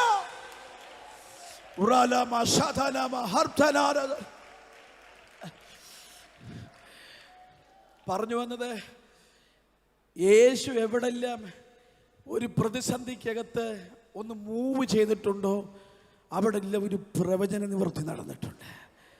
അവിടെല്ലാം അസാധാരണമായൊരു ദൈവപ്രവൃത്തി നടന്നിട്ടുണ്ട്. അതുകൊണ്ട് ഇന്ന് പകൽ സ്തോത്രം ചെയ്തോളാം. പ്രതീക്ഷിക്കാത്ത തിരിച്ചടി ഉണ്ടാകുമ്പോൾ, പ്രതീക്ഷിക്കാത്ത പ്രതിസന്ധി ഉണ്ടാകുമ്പോൾ മേലോട്ട് നോക്കിയിട്ട് പറയണം, പിശാച് നീ ജയിക്കത്തില്ല, നിന്റെ തന്ത്രമല്ല നടക്കാൻ പോകുന്നത്, ഇതെൻ്റെ ദൈവം അനുവദിച്ചിട്ടാ. ഇതിപ്പോൾ ഇവിടെ നിന്ന് ഞാൻ പുറത്തു പോകേണ്ടി വന്നത്, ഇതെൻ്റെ ദൈവം അനുവദിച്ചിട്ടാ. നിനക്കിപ്പോൾ എന്നെ ഇവിടെ നിന്ന് മൂവ് ചെയ്യിക്കാൻ കഴിഞ്ഞത്. അടുത്തതൊരു പ്രവചന ശബ്ദം നടക്കാൻ പോകുക, അടുത്തതൊരു ദൂത നിറവേറാൻ പോകുകയാണ്. സ്തോത്രം. ഓടിമുന്നിലേക്ക് വരാം. അപ്പം ഇങ്ങനെ യേശു ഇങ്ങനെ അത് കേട്ട് യോഹന്നാൻ സ്നാപകൻ്റെ തല ഹെരോദാവ് എടുത്തു എന്ന് യേശു കേട്ടിട്ട് യേശു നിർജ്ജന സ്ഥലത്തേക്ക് വാങ്ങി പോകുമ്പോൾ വലിയ പുരുഷാരം അവൻ്റെ പിന്നാലെ വന്നു. താഴോട്ട് വചനം വായിക്കുന്നത്, അവൻ പുരുഷാരത്തെ കണ്ട് മനസ്സലിഞ്ഞ് അവരുടെ രോഗികളെ സൗഖ്യമാക്കി. അടുത്ത വാക്യത്തിലേക്ക് 15-ാം വാക്യം വേഗത്തിലൊന്ന് വായിക്കും. വൈകുന്നേരമായപ്പോൾ ശിഷ്യന്മാർ അവൻ്റെ അടുക്കൽ ചെന്ന്, ഈ സ്ഥലം മരുഭൂമിയല്ലോ, നേരവും വൈകി, പുരുഷാരും ഗ്രാമങ്ങളിൽ പോയി ഭക്ഷണ സാധനങ്ങൾ കൊള്ളേണ്ടതിന് അവരെ പറഞ്ഞയക്കണം എന്ന് പറഞ്ഞു. ശ്രദ്ധിച്ചോ നിങ്ങൾ? മാർമികമായ കാര്യവും ഞാൻ പറയും, ഇതിനകത്ത് ആ ദൂതൂടെ പറഞ്ഞ് പെട്ടെന്ന് നമ്മൾ പ്രാർത്ഥിക്കും. ശ്രദ്ധിച്ചു. യേശു ഇങ്ങനെ സ്ഥലം മാറിപ്പോയി, വലിയ പുരുഷാരം യേശുവിൻ്റെ പിന്നാലെ വന്നു. യേശു എല്ലാവരും സൗഖ്യമായിപ്പോൾ വൈകുന്നേരമൊക്കെ ആയിപ്പോൾ തലയൊക്കെ ചൊറിഞ്ഞ് ശിഷ്യന്മാർ വന്ന് 2 ജെനുവിനായിട്ടുള്ള കൺസേൺ യേശുവിൻ്റെ അടുത്ത് പറഞ്ഞു. എന്താ യേശുവിൻ്റെ അടുത്ത് വന്ന ജെനുവിൻ കൺസേൺ? കർത്താവേ, സമയം ഒത്തിരി ലേറ്റായി കേട്ടോ, ലേറ്റായി, അതുകൊണ്ട് ഇനി ഇവിടെ നിന്നാൽ നമുക്കൊന്നും കിട്ടത്തില്ല. ഈ സ്ഥലം മരുഭൂമിയാണ്, നമ്മൾ ഇവിടെ ഒന്ന് പോകണം. 2 കാര്യം യേശുവിനോട് പറഞ്ഞു. ഒന്നാമത്തെ കാര്യം, കർത്താവേ, നമ്മൾ ഓൾറെഡി ലേറ്റാണ്, ഇവിടെ നിന്ന് നമ്മൾ മൂവ് ചെയ്യണം. ഈ സ്ഥലം മരുഭൂമി, ഇവിടെ നിന്ന് പോകണം. മുമ്പ് പറഞ്ഞതുപോലെ ഇപ്പോഴും ആളുകൾ പ്രാർത്ഥനയ്ക്ക് പറയുന്ന ഒരു പ്രാർത്ഥനാ വിഷയം, പാസ്റ്റർ വിറ്റ് പോകാൻ വേണ്ടി പ്രാർത്ഥിക്കണമെന്നാണ്. ഇവിടെ ഒന്ന് രക്ഷപ്പെടത്തില്ലെന്ന്. പക്ഷേ ഈ സുവിശേഷത്തിനകത്ത് 4 സുവിശേഷത്തിനകത്ത് ഈ അത്ഭുതം ആവർത്തിച്ചിരിക്കുന്നുണ്ട്. ഇത് പഠിക്കാൻ നല്ല സുഖമാണ്, മനസ്സിലാക്കാൻ നല്ല രസമാണ്. ഇപ്പോൾ യേശുവിൻ്റെ ഇത് രണ്ടാക്കി ഞാൻ പറയാം. 2 കാര്യം. 1, നമ്മൾ നിൽക്കുന്ന ഈ സ്ഥലം ശരിയല്ല. 2, നമ്മൾ ഒരുപാട് ലേറ്റാണ്. 2 കാര്യത്തിന് പരിഹാരം ഉണ്ടാകണം. നിൽക്കുന്ന ഈ സ്ഥലം, പ്ലേസ് മാറണം. 2, ഈ വൈകിയത് ഇവിടുന്ന്, ഈ വൈകിയത് കൊണ്ട് നമുക്ക് പെട്ടെന്ന് എന്തെങ്കിലും രക്ഷയ്ക്ക് വേണ്ടി അടുത്ത സ്ഥലത്തേക്ക് പോകണം. ഇതാണ് 1, വൈകി.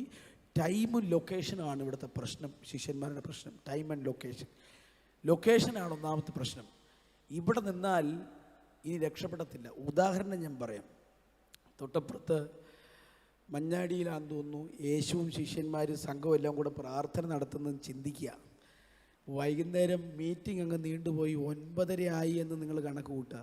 9:30 ആയപ്പോൾ പത്രോസ് യേശുവിൻ്റെ അടുക്ക് ചെന്ന് പറഞ്ഞു, കർത്താവേ, ഇവർക്ക് കൊടുക്കാൻ സ്നാക്സ് ഒന്നും നമ്മൾ മേടിച്ചിട്ടില്ല. മഞ്ഞാടിയിലാണ്, ഇനി ഒരു ഷോപ്പും ഓപ്പൺ അല്ല. അതുകൊണ്ട് ഇവിടെ നിന്ന് പോയെങ്കിലേ, ഇനി തിരുവല്ലായി പോയെങ്കിലേ നമുക്ക് എന്തെങ്കിലും കിട്ടത്തുള്ളൂ. അതുകൊണ്ട് നമുക്ക് ഇവിടെ നിന്ന് മൂവ് ചെയ്യണം. നമ്മൾ ഈ മഞ്ഞാടിയിൽ നിന്ന് നമ്മൾ രക്ഷപ്പെടത്തില്ല. അപ്പം മഞ്ഞാടിയിൽ നിന്ന് നമുക്ക് ഇങ്ങോട്ട് സെൻട്രലിലോട്ട് നമുക്ക് മൂവ് ചെയ്യണം. ഇത് ആശയം മനസ്സിലാകാൻ വേണ്ടി ഞാൻ പറയാം. യേശുവിനോട് പറയും, നമ്മൾ നിൽക്കുന്ന ഈ സ്ഥലം ശരിയല്ല. പക്ഷെ നിങ്ങൾ ആ പുസ്തകം വായിക്കുമ്പോൾ തൊട്ട് താഴെ വചനം പറയുന്നത്, അവരെ ഭക്ഷിപ്പാൻ വേണ്ടി പന്തിയായി എവിടെ ഇരുത്തി എന്നാണ് പറഞ്ഞേ? പുല്ലിന്മേൽ. ഈ സ്ഥലം മരുഭൂമിയാണെന്ന് ശിഷ്യന്മാർ വായിച്ചപ്പോൾ നമ്മൾ നേരെ മനസ്സുമായിട്ട് ദുബായിക്ക് പോയി. നമ്മൾ മണലിനകത്ത് കിടന്നൊന്ന് കറങ്ങി മരുഭൂമിയാന്ന് പറഞ്ഞപ്പോൾ. പക്ഷെ വചനം പറഞ്ഞുകൊണ്ട് അവർ നിന്ന സ്ഥലം നല്ല പച്ചപ്പുള്ള സ്ഥലമാണ്. യോഹന്നാൻ്റെ സുവിശേഷം വായിക്കുമ്പോൾ ഫിലിപ്പോസിൻ്റെ പട്ടണം ബെത്സൈദയുടെ അടുത്താണ്. ബെത്സൈദയ്ക്കകത്ത് ഉൾപ്പെട്ട് ഒരു അതിരിങ്കിലാണ് ഇവർ നിൽക്കുന്നത്. ഇപ്പോൾ ഒരു പട്ടണത്തിൻ്റെ വല്ലാത്ത സാധ്യതയുള്ളിടത്ത്, വല്ലാത്ത പച്ചപ്പുള്ളിടത്താണ് ഇവർ നിൽക്കുന്നത്. അവിടെയാണ് അവർ പറഞ്ഞു, കർത്താവ്, ഇത് മരുഭൂമിയാണ്. എന്താ കാരണം? ബാക്കി എല്ലാവർക്കും ആ പട്ടണത്തിൻ്റെ സാധ്യതയും ആ പച്ചപ്പും അനുഭവിക്കാൻ കഴിയുമ്പോൾ എനിക്ക് മാത്രം അത് മരുഭൂമിയായി അനുഭവപ്പെടുക. കേൾക്കുന്നുണ്ട്? ഇവിടെ നിൽക്കുന്ന എല്ലാവർക്കും ആ പച്ചപ്പും ആ പട്ടണത്തിൻ്റെ സാധ്യതയും അനുഭവിക്കാൻ കഴിയുമ്പോൾ എനിക്ക് മാത്രം അത് മരുഭൂമിയായി അനുഭവപ്പെടുക. അതുകൊണ്ട് ഞാൻ പറയുന്നു, ഇവിടെ ഒന്ന് മൂവ് ചെയ്യണം. എനിക്ക് ആ സാധ്യതകൾ അനുഭവിക്കാൻ കഴിയുന്നില്ല. ഇന്ന് പകൽ ഒരു കാര്യം ഞാൻ പറയാം. നിങ്ങൾ നിൽക്കുന്ന പരാജയപ്പെട്ട സാധ്യതകൾ തുറക്കാത്ത അതേയിടത്ത് തന്നെ ആ കയ്യിലുള്ളതിനെ വർദ്ധിപ്പിക്കാൻ കഴിയുന്നവൻ, നിങ്ങൾ സാധ്യത തുറക്കത്തില്ലെന്ന് പറഞ്ഞ അതേ പ്രതലത്തിൽ തന്നെ അതിശയം ചെയ്യാൻ കഴിയുന്നവനാണ് നാം ആരാധിക്കുന്ന നമ്മുടെ ദൈവം.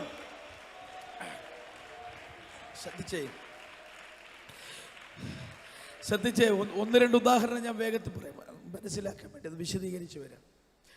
യെശയ്യാപ്രവചനം 5:1 വായിക്കുമ്പോൾ ഒരു വാക്യമുണ്ട്, ഒന്ന് വായിച്ചു. ഞാൻ എൻ്റെ പ്രിയതമന് അവൻ്റെ മുന്തിരിത്തോട്ടത്തെ കുറിച്ച് എൻ്റെ പ്രിയന്റെ പാട്ട് പാടും. എൻ്റെ പ്രിയതമന് ഏറ്റവും ഫലവത്തായ ഒരു കുന്നിന്മേൽ ഒരു മുന്തിരിത്തോട്ടം ഉണ്ടായിരുന്നു. ആ വാക്ക് നിങ്ങൾ കേട്ടോ? എൻ്റെ പ്രിയതമന് ഏറ്റവും ഫലവത്തായ ഒരു കുന്നിന്മേൽ ഒരു മുന്തിരിത്തോട്ടം. ഈ വാക്യം തന്നെ ഞാൻ എടുക്കാൻ കാരണം കുമളിക്കാരനായതുകൊണ്ടാണ്. എൻ്റെ കുമളിക്കാർക്ക് ഈ വാക്യം എന്നെ പ്രത്യേകത ചോദിച്ചാൽ, ഞങ്ങൾക്ക് തൊട്ടടുത്ത് മുന്തിരിത്തോട്ടമുണ്ട്. അപ്പോൾ എൻ്റെ ഫ്രണ്ട്സ് ആര് വന്നാലും അപ്പോഴേ ഞാൻ മുന്തിരിത്തോട്ടത്തിൽ കൊണ്ട് കാണിക്കും. അപ്പം നമ്മൾ വെളിയിൽ നിൽക്കും, കമ്പത്ത് മുന്തിരിത്തോട്ടം ഉണ്ടല്ലോ, നമ്മൾ വെളിയിൽ നിൽക്കും. ഇവർ പോയി മുന്തിരിയൊക്കെ കണ്ട് എക്സൈറ്റഡ് ആയിട്ട് വളരെ സന്തോഷത്തോടെ തിരിച്ചു വന്ന്, ഭാഷ ഇത് എന്നാ ഭാഷ എന്നൊക്കെ ചോദിക്കും. അപ്പം നമ്മളിത് കൊണ്ട് കാണിക്കുമ്പോൾ ഇതുവരെ കണ്ടിട്ടില്ല, ഭയങ്കര എക്സൈറ്റഡാണ്. ജീവിച്ചിരിക്കുമ്പോഴൊക്കെ പോയി കാണണം കേട്ടോ. 120 കിലോമീറ്ററേ ഉള്ളൂ ഇവിടുന്ന് യാത്ര ചെയ്ത്. നിങ്ങളും എല്ലാവരും പോയി മുന്തിരിത്തോട്ടമൊക്കെ കാണണം, കമ്പം പോയി. അപ്പോൾ ഇവിടെ ഈ വചനഭാഗത്ത് നിങ്ങൾ ശ്രദ്ധിക്കുമ്പോൾ, എൻ്റെ പ്രിയതമന് ഏറ്റവും ഫലവത്തായൊരു കുന്നിന്മേൽ, എൻ്റെ ഒരു ചിന്തയും പഠനവും വായനയും അറിയും വെച്ച് കുന്നിന്മേൽ മുന്തിരിത്തോട്ടം പോസിബിൾ അല്ല. കേട്ടോ? നിങ്ങൾ കമ്പത്ത് പോയാലും മുന്തിരിത്തോട്ടമുണ്ട്. ഹൈ റേഞ്ചിലും കുറച്ച് പേര് അവിടെ നിന്ന് തൈയൊക്കെ മേടിച്ചുകൊണ്ട്, ഞങ്ങളുടെ അവിടെ അണക്കര എന്ന് പറയുന്നൊരു സ്ഥലത്ത് ഞാൻ താമസിക്കുന്നത്. അണക്കരയിലൊരു മീൻ കടയുണ്ട്, മത്സ്യം വയ്ക്കുന്ന കട. അതിൻ്റെ മുൻപിലും അതിൻ്റെ ഉടമ ഒരു മുന്തിരി നട്ട് വളർത്തിയുള്ള നല്ലപോലെ പടർന്ന് പന്തലിച്ചു, നല്ല പച്ചപ്പുണ്ട്. ചെറുതായിട്ട് മുന്തിരി കായ്ക്കാൻ തുടങ്ങി, പക്ഷേ വളർന്നില്ല. അപ്പം ഇത് ആ താഴ്വരയിലെ കാലാവസ്ഥയ്ക്കും ആ താഴ്വരയ്ക്കും മാത്രം പറ്റും. ഒരുപാട് പേര് ഹൈ റേഞ്ചിൽ ഞങ്ങളുടെ അവിടെ മുന്തിരി വെച്ച് പിടിപ്പിച്ചിട്ടുണ്ട് മലയ്ക്ക് മുകളിൽ, പക്ഷെ ഫലമായില്ല. കേട്ടോ? നിങ്ങൾ ഫലം വന്നില്ല. മുന്തിരി വളർന്നിട്ടുണ്ട്, പക്ഷെ ഫലമായില്ല. അപ്പോൾ ഫലമുള്ളത് മുഴുവൻ താഴ്വരയില്ല. ഇനി ഇസ്രായേലിലെങ്ങാനും കുന്നിൻ്റെ മണ്ടയിലെങ്ങാനും മുന്തിരിത്തോട്ടം ഉണ്ടെങ്കിലേ ഉള്ളൂ. ശലോമോൻ ഉത്തമഗീതമൊക്കെ എഴുതിയപ്പോൾ നമുക്ക് താഴ്വരകളിലേക്ക് പോകാം, മുന്തിരിക്കുലകൾ കായ്ച്ചോ എന്ന് നോക്കാമെന്നാണ് പറഞ്ഞേക്കുന്നത്. അപ്പോൾ അവിടെയും താഴ്വരയാണെന്ന്, പണ്ട് കാലത്തും ഇപ്പോഴും താഴ്വരയാണെന്നുള്ളതാണ് ഞാൻ മനസ്സിലാക്കിയതും സെർച്ച് ചെയ്തൊക്കെ പഠിച്ചതും. ഇപ്പോൾ കുന്നിൻ്റെ മുകളിൽ ഈ മുന്തിരിത്തോട്ടം സാധ്യമല്ല. അവിടെയാണ് ഈ 5:1 വചനം പറയുന്നത്, ഏറ്റവും ഫലവത്തായൊരു കുന്നിന്മേൽ ഒരു മുന്തിരിത്തോട്ടം ഉണ്ടായിരുന്നു. താഴോട്ട് നിങ്ങൾ വായിച്ചു, കല്ല് പെറുക്കി കളഞ്ഞിട്ടില്ല, മുള്ളും പറക്കാരെയും ദഹിപ്പിച്ചിട്ടില്ല, വേലി കെട്ടിയിട്ടില്ല, ഒരു സംരക്ഷണവുമില്ലാത്ത, ഒരു സാധ്യതയുമില്ലാത്ത കുന്നിനെ നോക്കി 1-ാം വാക്യത്തിൽ ദൈവം പറഞ്ഞു, എ വെരി ഫ്രൂട്ട്ഫുൾ ഹിൽ. ഇത് ഏറ്റവും ഫലവത്തായ ഇടമാണ്. ലോകത്തിലൊരു കർഷകൻ പോയി നോക്കിയിട്ട് ഒരു സാധ്യതയും കാണാത്ത ഒരിടത്തെ ചൂണ്ടി 1-ാമത്തെ വാക്യത്തിനകത്തെ ദൈവം പറഞ്ഞു, ഇത് ഏറ്റവും ഫലവത്തായൊരു കുന്നാണ്. നിങ്ങളെ ദൈവം നിർത്തിയിരിക്കുന്നിടം ലോകം മുഴുവൻ അതിനെ വീക്ഷിച്ചിട്ട് ഇവിടെ വളരത്തില്ല ബ്രദറെ, ഇവിടെ വളരത്തില്ല സിസ്റ്ററെ, ഇവിടെ നിന്നാൽ നിങ്ങൾ രക്ഷപ്പെടത്തില്ലെന്ന് 100 കമന്റ് പറയാം. പക്ഷേ അവിടെ ആക്കിയവൻ, അവിടെ കൊണ്ടുവന്നവൻ, അവിടെ നിർത്തിയവൻ ഇന്ന് പകൽ പറയുന്നു, ഏറ്റവും ഫലകരമായത് ഒരു ബെസ്റ്റ് റിസൾട്ട് ആണ്. നിങ്ങൾ ആഗ്രഹിക്കുന്നതെങ്കിൽ അസാധ്യതയുടെ ആ കുന്നിൻ മുകളിലകത്ത് യേശുവിന്റെ രക്തത്താൽ, യേശുവിന്റെ രക്തത്താൽ ഒരു സാധ്യതയും കാണാത്ത ആ കുന്നിന്റെ മുകളിലാണ് ഇവനെ നട്ടത്. കല്ല് കിടക്കുന്ന, മുള്ളു കിടക്കുന്ന, പറക്കാര കിടക്കുന്ന, കന്നുകാലികൾ ചവിട്ടിക്കളയുന്ന, വേലിയില്ലാത്ത, ദുഷ്ടമൃഗങ്ങൾ തിന്നുകളയുന്നിടത്ത് ഇത് നട്ടിട്ട് തമ്പുരാൻ പറഞ്ഞു, ഇതേറ്റവും ഫലകരമാണ്. താഴ്വരകളിൽ കിട്ടാത്തത് ഇവിടെ കിട്ടും, അനേക സാധ്യതയുള്ളിടത്ത് കിട്ടാത്തത് ഇവിടെ കിട്ടും. തീയിൽ ചുട്ടെടുത്ത സ്വർണം പോലെ ഇവിടെ നിർത്തി എന്റെ ഭക്തനെ വളർത്തി അവനെ ഞാൻ ഫലകരമാക്കും. നമ്മൾ സാധ്യത വിലയിരുത്തിട്ട കർത്താവിനോട് പറഞ്ഞ്, കർത്താവ് ഇവിടെ നിന്ന് പോകണം, ഇവിടെ നിന്ന് രക്ഷപ്പെടത്തില്ല. അതിനകത്ത് എന്നെ ചിന്തിപ്പിച്ചൊരു വാക്യമുണ്ട് കേട്ടോ. ആ കുന്നിൻ്റെ മുകളിൽ ഇന്നായിരുന്നു നമുക്ക് ബോർവെൽ അടിക്കായിരുന്നു, വെള്ളത്തിനൊരു സാധ്യതയില്ലല്ലോ. ഈ മുന്തിരി വളരണമെങ്കിൽ വെള്ളം വേണം. നിങ്ങൾ കമ്പത്തി ചെന്നാൽ അതിൻ്റെ ചോട്ടിൽ കൂടെ ഒരു ബ്ലാക്ക് ഹോസ് ഇട്ടിട്ടുണ്ട്. അപ്പോൾ അതിനകത്ത് 24 മണിക്കൂറും വെള്ളവും മരുന്നും ഇങ്ങനെ ട്രിപ്പിങ്ങാണ് ഇത് കഴിക്കാൻ വേണ്ടിയിട്ട്. അത്രയും പാടുപെട്ട നമ്മുടെ തമിഴ്നാട് സഹോദരന്മാർ ഇതൊന്ന് റെഡിയാക്കി എടുക്കുന്നത്. എല്ലാ സീസണിലും അവിടെ മുന്തിരിയുണ്ട്. നിങ്ങൾ ഏത് സമയത്ത് പോയാലും മുന്തിരിയുണ്ട്. അപ്പോൾ ഇവർ ഇത്രയും വെള്ളം 24/7 വെള്ളം കൊടുത്തിട്ടാണ് ഇത് ഇത്ര ഫലകരമാക്കി ഇത് സൂക്ഷിക്കുന്നത്. ഈ കുന്നിന് മുകളിൽ ഒരു വെള്ളത്തിന് സാധ്യതയില്ല. കർത്താവ് പറഞ്ഞു, ഇത് ഏറ്റവും ഫലകരം. എന്താ ദൈവം അവിടെ ചെയ്ത്? തൊട്ട് താഴെ വചനം പറയുമ്പോൾ നേരെ തിരിച്ചാണ് വചനം പറയുന്നത്. നെഗറ്റീവായിട്ട്, ഞാൻ ഇതിൽ പെയ്യരുതെന്ന് മേഘങ്ങളോട് കൽപ്പിക്കും. കാട്ടുമുന്തിരിങ്ങ കായ്ച്ചതുകൊണ്ട് തമ്പുരാൻ പറഞ്ഞതാ. പക്ഷേ അത് നല്ല ഫലമായിരുന്നെങ്കിൽ ദൈവം അവിടെ വെള്ളത്തിന് എന്താ ചെയ്തത്? വെളിയിൽ നിൽക്കുന്ന മേഘത്തെ ആ കുന്നിന് മുകളിൽ വിളിച്ചു വരുത്തിട്ട് ദൈവം പറയും, ഇവിടെ പെയ്യണം. അത് ഫലകരമാകാൻ ദൈവം ചെയ്യുന്നത്, ഇവിടെ കാണാത്ത സാധ്യതയെ പുറത്തുനിന്ന് അതിൻ്റെ മുകളിൽ വിളിച്ചു വരുത്തിയിട്ട് സർവശക്തൻ പറയും, ഇവിടെ പെയ്യണം, ഇവിടെ നനയണം, ഇവന് ഫലകരമാകണം. പരിശുദ്ധാത്മാവ് നയിക്കുന്നതുകൊണ്ട് ഞാൻ പറയാം, നിങ്ങൾ ഒരു സാധ്യതയും കാണാതിരിക്കുമ്പോൾ രാജ്യങ്ങളുടെ അതിർത്തികൾ താണ്ടി തമ്പുരാൻ എൻ്റെ ഭവനത്തിന് മീതെ തുറക്കാൻ, ആ കുന്നിന്റെ മുകളിൽ തുറക്കാൻ മേഘത്തോട് കൽപ്പിച്ചവൻ രാജ്യങ്ങളുടെ അതിർത്തികൾ താണ്ടി സാധ്യതകളെ എൻ്റെ ഭവനത്തിന് മുകളിൽ നിൽക്കാൻ അവൻ കൽപ്പിച്ചാക്കുമെന്ന് ഈ പ്രതിസന്ധിയുടെ നടുവിൽ ആത്മാവിൽ വചനം വിതയ്ക്കുകയാണ്.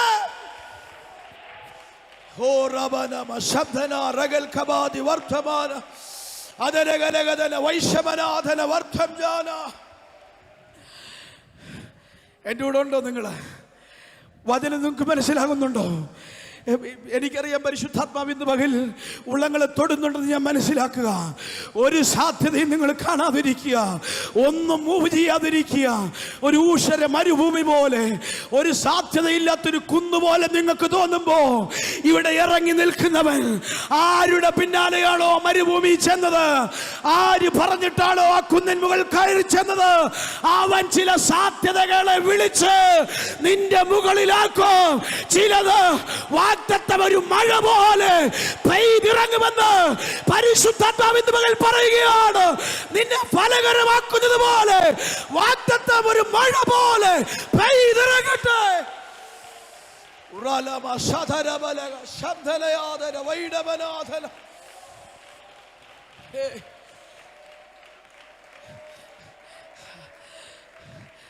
നമ്മൾ മുകളിലേക്ക് നോക്കിയാൽ കാണാത്തത് എൻ്റെ ഒരു നോട്ടത്തിൽ അത് കാണത്തില്ല. പക്ഷെ വിളിച്ചതിൻ്റെ മീതെ എത്ര പേരുണ്ട് വിശ്വസിക്കുന്നവരെ? ചില രാജ്യങ്ങളുടെ സാധ്യതകളെ സ്തോത്രം നിങ്ങളുടെ ഭവനത്തിന് മുകളിൽ പരിശുദ്ധാത്മാവ് വിളിച്ചാക്കും. വളരത്തില്ലെന്നും ഫലകരമാകത്തില്ലെന്നും തകർന്നു പോകുമെന്നും ചവിട്ടിക്കളയുമെന്നും ആ സാഹചര്യം മുഴുവൻ നിങ്ങളോട് വിളിച്ചു പറയുമ്പോൾ ആ സാധ്യതയുടെ സാഹചര്യത്തിന്മേൽ ചിലത് ദൈവം വിളിച്ചാക്കും. അവൻ പ്രതീക്ഷയുടെ ഒരു ചക്ക് അതിനകത്തിട്ടിട്ടുണ്ട്. സംരക്ഷണത്തിന്റെ ഒരു ഗോപുരം ആ കുന്നിൻ മുകളിൽ അവൻ ഇട്ടിട്ടുണ്ട്. അവൻ ചിലതിനെ വിളിച്ചാക്കി ഏറ്റവും ഫലകരമായത് നിന്നിൽ നിന്ന് പുറത്തെടുക്കും.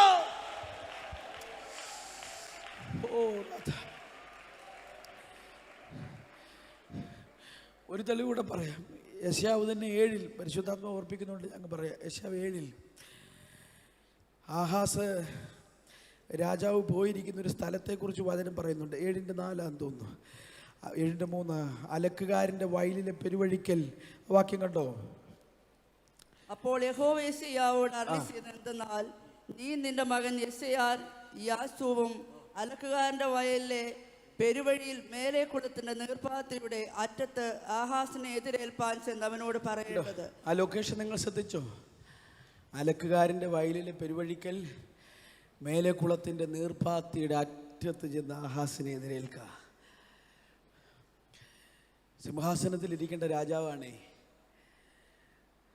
ആ ഭാഗം പഠിക്കുമ്പോൾ അരാം എഫ്രായിമിനോട് യോജിച്ചുവെന്ന് യഹൂദാഗ്രഹത്തിന് അറിവ് കിട്ടിയപ്പോൾ അവൻ്റെ ജനത്തിൻ്റെ ഹൃദയം കാട്ടിലെ വൃക്ഷങ്ങൾ കാറ്റുകൊണ്ട് ഉലയും പോലെ ഉലഞ്ഞുപോയി. നിസ്സാരമായിട്ട് കാണരുത്. കാട്ടിലെ വൃക്ഷങ്ങൾ അങ്ങനെ കാറ്റടിച്ചാൽ ആടുന്നതല്ല.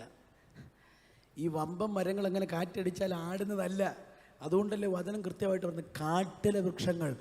അതുപോലത്തെ പെരുങ്കാറ്റടിച്ച് കൂടെ നിൽക്കേണ്ട സഹോദരൻ അരാമിനോട് യോജിച്ച് യുദ്ധത്തിന് വരുന്നുവെന്നറിഞ്ഞപ്പോൾ പിടിച്ചു നിൽക്കാൻ പറ്റിയില്ല. എൻ്റെ ഭാഷ പറഞ്ഞ് ഇറങ്ങി ഓടി പുള്ളി. അലക്കുകാരൻ്റെ വയൽ ഏതോ ധോബി വർക്ക് ചെയ്യുന്ന ആളുടെ അടുത്ത് ഒരു വയലിൽ അഴുക്ക് ചാലിൻ്റെ അരികെ സിംഹാസനത്തിൽ ഇരിക്കേണ്ടവൻ ഇരുന്ന് കരയുമ്പോൾ ഈ ലൊക്കേഷൻ ഇവിടെ രേഖപ്പെടുത്തിയത് ആഹാസ് പറഞ്ഞിട്ടല്ലേ. യെശയ്യാവിനെ വിളിച്ച് പരിശുദ്ധാത്മാവ് ഒരു ലൊക്കേഷൻ പറഞ്ഞു കൊടുക്കുക.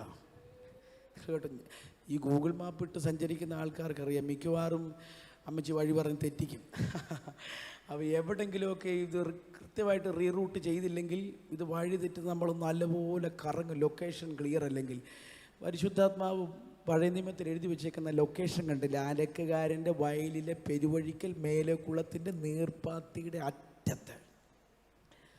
ഞാനിത് മനസ്സിലാക്കിയത് ഒരു അസാധ്യതയുടെ ലൊക്കേഷനകത്ത് ഭക്തരിരുന്ന് കരയുമ്പോൾ ആർക്കും ട്രേസ് ചെയ്യാൻ പറ്റാത്ത ലൊക്കേഷനെ പരിശുദ്ധാത്മാവ് ട്രേസ് ചെയ്തിട്ട് പ്രവാചകനെ വിളിച്ചു പറഞ്ഞത് അവിടെ ചെന്ന് അവനോടൊരു ദൂത് പറയണം. അവിടെ ചെന്ന് അവനോടൊരു ദൂത് പറയണം. ഇന്ന് പകൽ ചിലരോട് പറയുക, നിങ്ങളുടെ ഹെൽമെറ്റിനകത്തോ ഒരു ബസ്സിൻ്റെ സൈഡ് സീറ്റിനകത്തോ കിച്ചണിനകത്ത് നിങ്ങൾ ഇരുന്ന സ്ഥലത്തോ ഒരു ബാത്റൂമിനകത്തോ ആര് കാണാതെ മറവിടം തേടി അസാധ്യതയ്ക്കകത്ത് നിങ്ങൾ കരഞ്ഞത് ആ ലൊക്കേഷനെ ട്രേസ് ചെയ്തിട്ട് ഇന്ന് പകൽ പരിശുദ്ധാത്മാവ് ഒരു മറുപടി ആ ഹാസിനോട് പറഞ്ഞ മറുപടി നിങ്ങളോട് പറയുകയാണ്. പുകയുന്ന ഈ മുറിക്കൊള്ള നിമിത്തം നീ ഭാരപ്പെടണ്ട. ആ ഏറി വന്ന പ്രതിസന്ധി അത് കത്തത്തില്ല. അത് പുകയുന്ന ഒരു മുറിക്കൊള്ളി മാത്രമാണ്. തീയുടെ ബലത്തെ കെടുത്തിയവൻ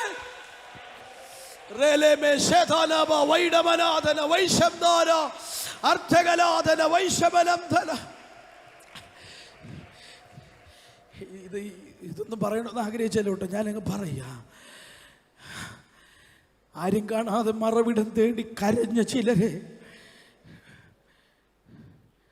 മറഞ്ഞിരുന്ന ആരോടും പറയാത്ത സ്വകാര്യ സങ്കടത്തിനകത്ത്, സ്വകാര്യ വ്യഥയ്ക്കകത്ത്, ആരോടും പറയാൻ കഴിയാത്ത മനോഭാരത്തിനകത്ത് ആകുലതയോടെ മാറിയിരുന്ന് നിങ്ങൾ കരഞ്ഞിട്ടുണ്ടെങ്കിൽ പങ്കുവെക്കാൻ ആഹാസിന് ആരുമില്ലായിരുന്നു, കൂടെ പ്രാർത്ഥിക്കാൻ ആരുമില്ലായിരുന്നു, ബലപ്പെടുത്താൻ ആരുമില്ലായിരുന്നു, ആശ്വസിപ്പിക്കാൻ ആരുമില്ലായിരുന്നു, ശക്തിപ്പെടുത്താൻ ആരുമില്ലായിരുന്നു. പക്ഷെ പരിശുദ്ധാത്മാവ് ട്രേസ് ചെയ്തു. ഇന്ന് പകൽ നിങ്ങളുടെ ചില അസാധ്യതയുടെ ഇടങ്ങളെ ആത്മാവ് ലൊക്കേറ്റ് ചെയ്ത് ഇന്ന് പകൽ പരിശുദ്ധാത്മാവ് പറയുകയാണ്, നിങ്ങളുടെ സ്വകാര്യ വ്യഥയ്ക്കകത്ത്, സ്വകാര്യ സങ്കടത്തിനകത്ത്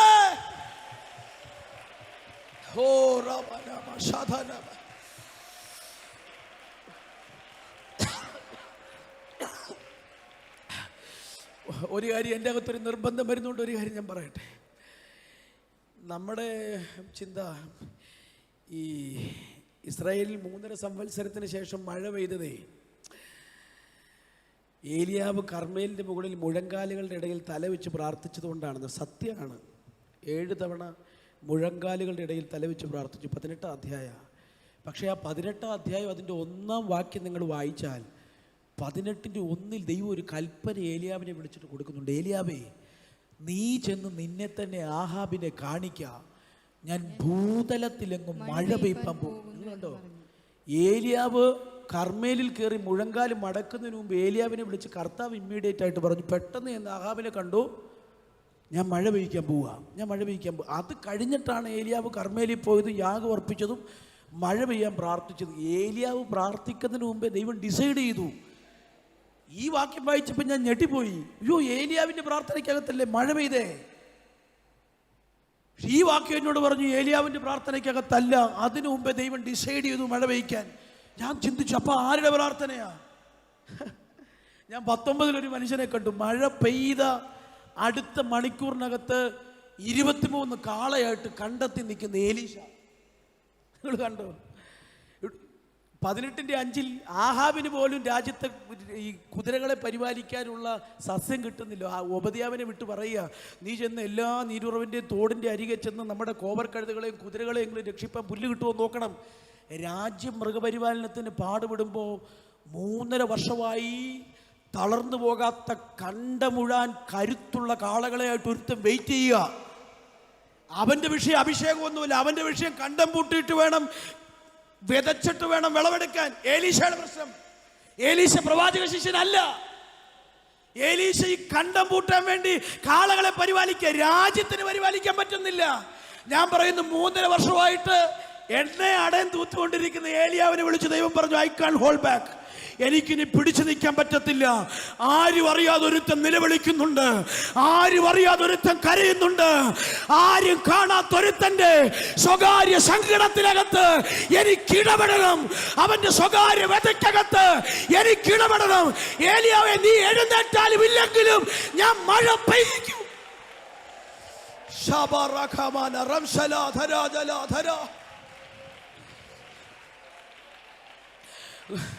ദൂത് ഡൈവേർട്ട് ചെയ്ത് പോവാന്ന് എനിക്കറിയാം. പക്ഷെ ഇന്ന് പകൽ ആത്മനിയോഗത്തോട് പറയുക, ആരും അറിയാത്ത ചില സ്വകാര്യ സങ്കടങ്ങളുണ്ടല്ലോ, അപമാനിക്കപ്പെടാൻ സാധ്യതയുള്ള, അപഹസിക്കപ്പെടാൻ സാധ്യതയുള്ള, സഭ അറിയാത്ത, ഭർത്താവ് അറിയാത്ത, സഹോദരൻ അറിയാത്ത, പാസ്റ്റർ അറിയാത്ത, നെഞ്ചുരുകുന്ന ചില സ്വകാര്യ സങ്കടത്തിനകത്ത് ആഹാസിനെ പോലെ ഒറ്റപ്പെട്ട് നിലവിളിക്കുന്ന ചില പ്രാർത്ഥനാ വിഷയത്തിനകത്ത് പരിശുദ്ധാത്മാവ് ചിലത് തുറക്കാൻ പോകുന്നു. ഈ 9-ാമത്തെ പകലിൽ അത് വിശ്വസിക്കുന്നവർ കരമടിച്ച് കർത്താവിന് ആരാധന.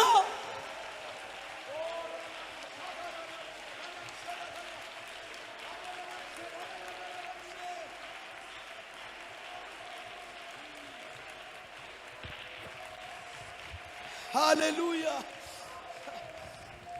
ചിലരോട് ഇന്ന് പകൽ ഞാൻ ആത്മനിയോഗത്തോടെ പറയുക, ചിലത് പെയ്തിറങ്ങാൻ കർത്താവ് തീരുമാനിച്ചിട്ടുണ്ട്. സ്വകാര്യ സങ്കടത്തിനകത്ത് ചിലരോട് ദൈവം പുറപ്പെടാൻ കൽപ്പിച്ചിട്ടുണ്ട്, ചിലരോട് എഴുന്നേൽക്കാൻ ദൈവം കൽപ്പിച്ചിട്ടുണ്ട്. ഏലിയാവ് അറിയാതെ അണിയറയിൽ നിൽക്കുന്ന ഏലീശയ്ക്ക് വേണ്ടി 3.5 വർഷം അടഞ്ഞതിനെ തുറക്കാൻ സ്വർഗം ഡിസൈഡ് ചെയ്തിട്ടുണ്ട്. ഓ റശാലവ രഥനമന ഹദരബലം ശകരാധനയർഷ. ആവർത്തിച്ച ദൂത് പറയാൻ ഈ പകൽ എൻ്റെ മേലൊരു നിയോഗമുണ്ട്.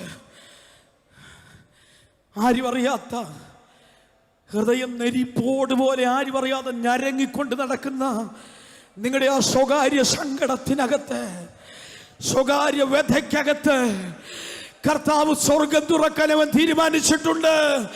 ഇടപെടാൻ അവൻ തീരുമാനിച്ചിട്ടുണ്ട്. നീ ഇരുന്ന ഉപവസിക്കാൻ തീരുമാനിച്ച മൊമെന്റിൽ ദാനിയേലിന് വേണ്ടി ദൈവം മറുപടി അയച്ചതുപോലെ ഏലിയാവ് ഇരിക്കുന്നതിന് മുൻപേ അത് സ്വർഗം തുറക്കാൻ അവൻ ഡിസൈഡ് ചെയ്തതുപോലെ ചില ഡിസിഷൻ സ്വർഗം തുറക്കാൻ അവൻ തീരുമാനിച്ചിട്ടുണ്ട്. ഇന്ന് പകലിൽ നിങ്ങളുടെ സ്വകാര്യ സങ്കടത്തിനകത്ത് ഈ പ്രാർത്ഥന സ്വർഗം തുറക്കുന്ന പ്രാർത്ഥനയാണ്.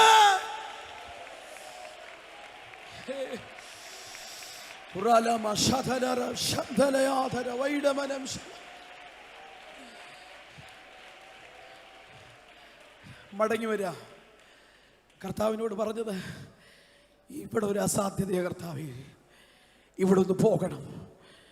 ആരോടും പറയാതെ തല കുനിച്ച് ഇവിടെ ഒന്ന് അങ്ങനെ പോകാൻ കർത്താവ് അനുവദിക്കരുത്. ഞാൻ അങ്ങ് പകൽ പറയാ. ചിലരോടൊരു നാടൻ ഭാഷ ഞാൻ അങ്ങ് പറയാം. അങ്ങനെ ആരും അറിയാതെ സ്വകാര്യ സങ്കടമായിട്ട് നീ ഒളിച്ചോടണ്ട. ആരും അറിയാതെ വേദനയായിട്ട് ഒളിച്ചോടണ്ട. ഈ അസ്തമിച്ച് നിൽക്കുന്ന ആ സൂര്യൻ അവിടെ നിൽക്കുമ്പോ അവിടെ ഒന്ന് പന്തിക്കിരുത്തി ഒരു നിറവാകുന്നത് പോലെ അവിടെ വിളമ്പുവെന്ന് ഇന്ന് പകൽ കർത്താവ് ഇടപെടുക. 50-ന്റെ 100 പന്തി ഇവിടെ മരുഭൂമിയാണെന്ന് പറഞ്ഞെടുത്ത് ആ പച്ചപ്പിനകത്ത് ദൈവം ഇരുത്തിയെങ്കിൽ ആ പട്ടണത്തിന്റെ സാധ്യതയും ആ പച്ചപ്പിന്റെ സാധ്യതയും നിന്റെ മേൽ കർത്താവ് തുറക്കാൻ പോകുകയാണ്. പട്ടണത്തിന്റെ സാധ്യത മരുഭൂമിയിലേക്ക് തിരിയാൻ പോകുന്നു.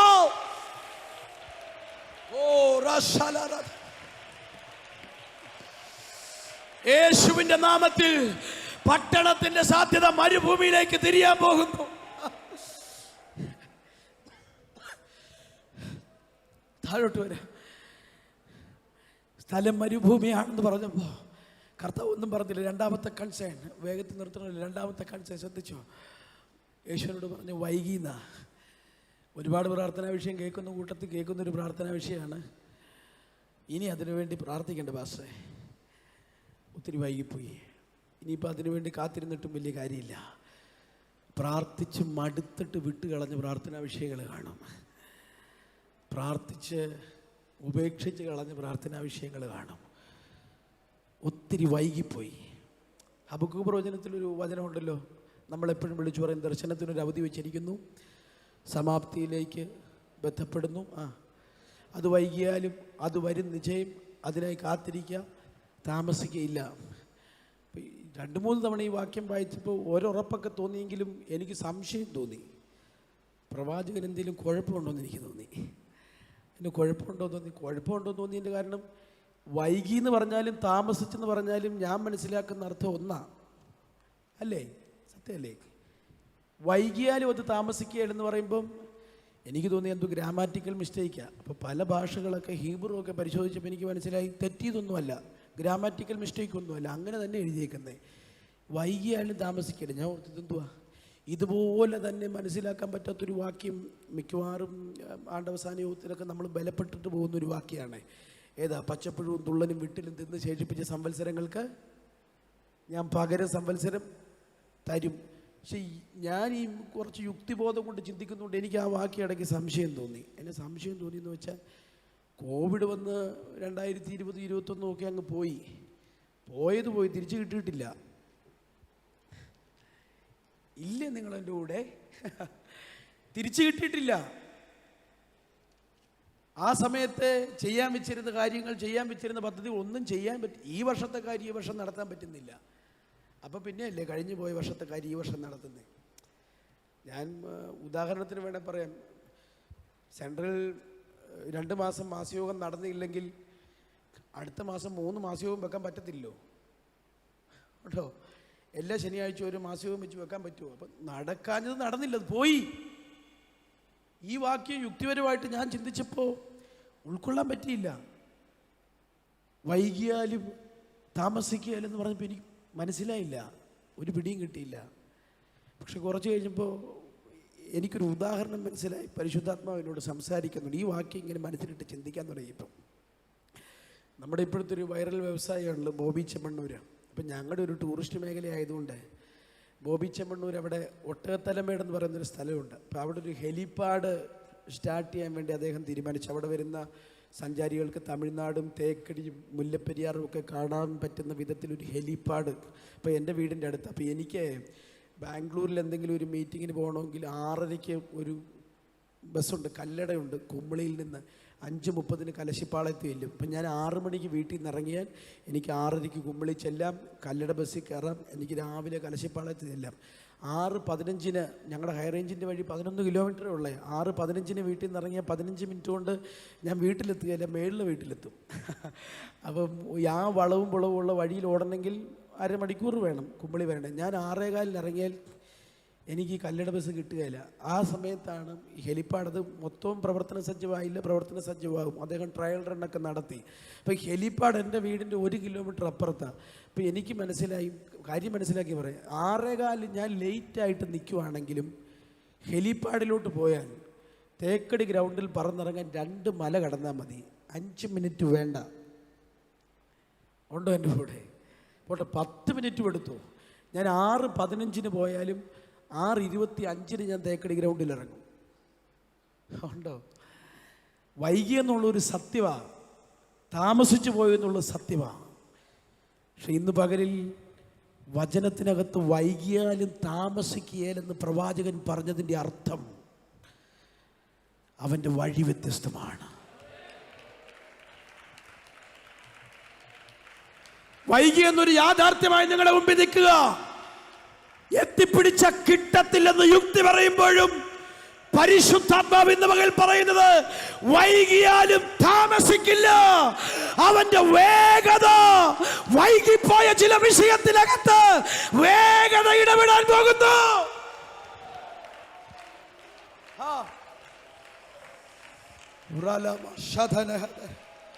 ഒത്തിരി താമസിച്ചു പോയി, ഒത്തിരി ലേറ്റായി പോയി.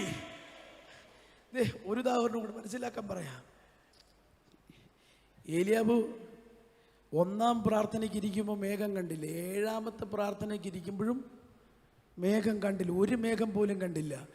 8-ാമത് ബാല്യക്കാരനെ പറഞ്ഞു വിടുമ്പോഴാണ്, യജമാനനെ, മനുഷ്യൻ്റെ കൈ പോലൊരു മേഘം സമുദ്രത്തിൽ നിന്ന് പൊങ്ങുന്നു ഞാൻ കാണുന്നു. അത് അതിശയമാണ്. അതിശയം എന്ന് പറയാൻ കാരണം, മഴ പെയ്യുന്നത് മുമ്പിലിരിക്കുന്ന പിള്ളേരോടൊക്കെ ചോദിക്കും, മഴ പെയ്യുന്നത് കുറഞ്ഞത് 6 മാസത്തെ പ്രോസസ്സാണ്. ഈ വേനലിൽ ഇങ്ങനെ മഴയടിച്ചിട്ട് വേണം സമുദ്രോപരിതലത്തിൽ സൂര്യതാപമേറ്റ് ആ സമുദ്രോപരിതലത്തിലെ ജലം നീരാവിയായി ആകാശത്തിലേക്ക് ഉയർന്ന് അത് ഘനീഭവിച്ച് മേഘമായി, കാർമേഘമായി, കാറ്റിൻ്റെ സ്വാധീനത്താലാണ് മഴ പെയ്യുന്നത്. ഇത്രയും സംഭവം നടക്കണേ 6 മാസം വേണം. 6 മാസം 7 മിനിറ്റിനകത്ത് ഒരു മേഘം പോലും കണ്ടില്ല. അടുത്തത് കണ്ടത് സമുദ്രത്തിൽ നിന്ന് നീരാവി പൊങ്ങുന്നെന്നല്ല പറഞ്ഞത്, സമുദ്രത്തിൽ നിന്ന് മനുഷ്യൻ്റെ കൈ പോലെ ഒരു മേഘം പൊങ്ങുന്നു ഞാൻ കാണുന്നു. വല്ലതും മനസ്സിലായോ? അടുത്ത മണിക്കൂറിൽ പെയ്യേണ്ട മേഘമായിട്ടാണ് സമുദ്രത്തിൽ നിന്ന് ദൈവം അതിനെ പൊക്കിക്കൊണ്ടുവന്നതെങ്കിൽ 6 മാസം കൊണ്ട് നടക്കേണ്ട പ്രോസസ്സിനെ പ്രവാചകന്റെ 8 മിനിറ്റത്തെ പ്രാർത്ഥനയ്ക്കകത്ത് അടുത്ത മണിക്കൂറിൽ പെയ്യേണ്ട മേഘമായി ദൈവം ആകാശത്തിന് മുകളിൽ നിർത്തിയെങ്കിൽ കാലങ്ങൾ കൊണ്ട് വൈകിപ്പോയതിനെ മണിക്കൂറിന്റെ വേഗതയ്ക്കകത്ത് ചെയ്തെടുക്കാൻ കഴിയുന്നവൻ യേശുവിന്റെ അധികാരമുള്ള നാമത്തിൽ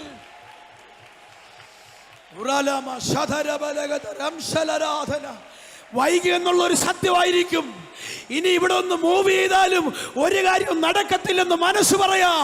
പക്ഷെ ഇന്ന് പകൽ വചനത്തിന്റെ അകമ്പടിയോടെ പറയാം, 6 മാസം കൊണ്ട് നടക്കേണ്ടതിനെ 6 മിനിറ്റ് കൊണ്ട് സാധിച്ചവൻ. ജോസഫിനോട് ചോദിക്കും, ജോസഫ് എത്ര കൊല്ലമായിട്ട് അത് ഊത് കേട്ടിട്ട് നടക്കുമല്ലോ? ഈ കാരാഗ്രഹവും ഈ പൊട്ടക്കിണറും ഒക്കെ ആയിട്ട് തീർന്നു പോവുകയല്ലേ, പുത്തിപ്പേറിൻ്റെ വീടുമൊക്കെ ആയിട്ട്. നിങ്ങൾ കേട്ടിട്ടുള്ളത് ആവർത്തിച്ച് പറയാം.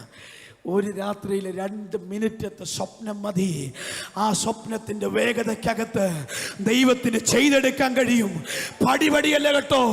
ഇന്ന് കാരാഗ്രഹമാണെങ്കിൽ നാളെ സിംഹാസനത്തിൽ എത്തിക്കാൻ കഴിയുന്ന വേഗത എന്റെ തമ്പുരാനുണ്ട്. മിസ്രൈമ്യ പെൺകുതിരയെ കെട്ടിയ ആഹാബിന്റെ രഥത്തിന് മുൻപേ ഓടാൻ ഏലിയാവിന്റെ മേൽ പ്രവേശിച്ച ദൈവശക്തിയുടെ വേഗത ഇന്ന് രാത്രി വൈകിയ ഈ പകലിൽ വൈകിയ വിഷയത്തിന്റെ മേൽ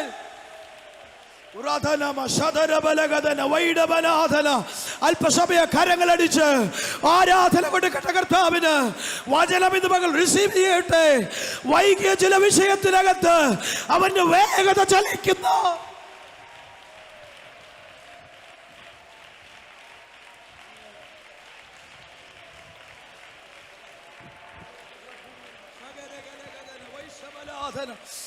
അർത്ഥകലം ശകലാധന വൈഡമനാഥൻ ശാധ. വിശ്വസിക്കുന്നുണ്ടോ? ഒത്തിരി വർഷം കൊണ്ട് ട്രൈ ചെയ്തിട്ട് നടക്കാത്തത് ഈ പ്രാർത്ഥനയ്ക്കകത്ത് അത് ചെയ്തെടുക്കാൻ ദൈവത്തിന് കഴിയും. മുമ്പേ പറഞ്ഞ് ആവർത്തിക്കാൻ, ചിലത് തുറക്കാൻ ദൈവം കൽപ്പിച്ചിട്ടുണ്ട്.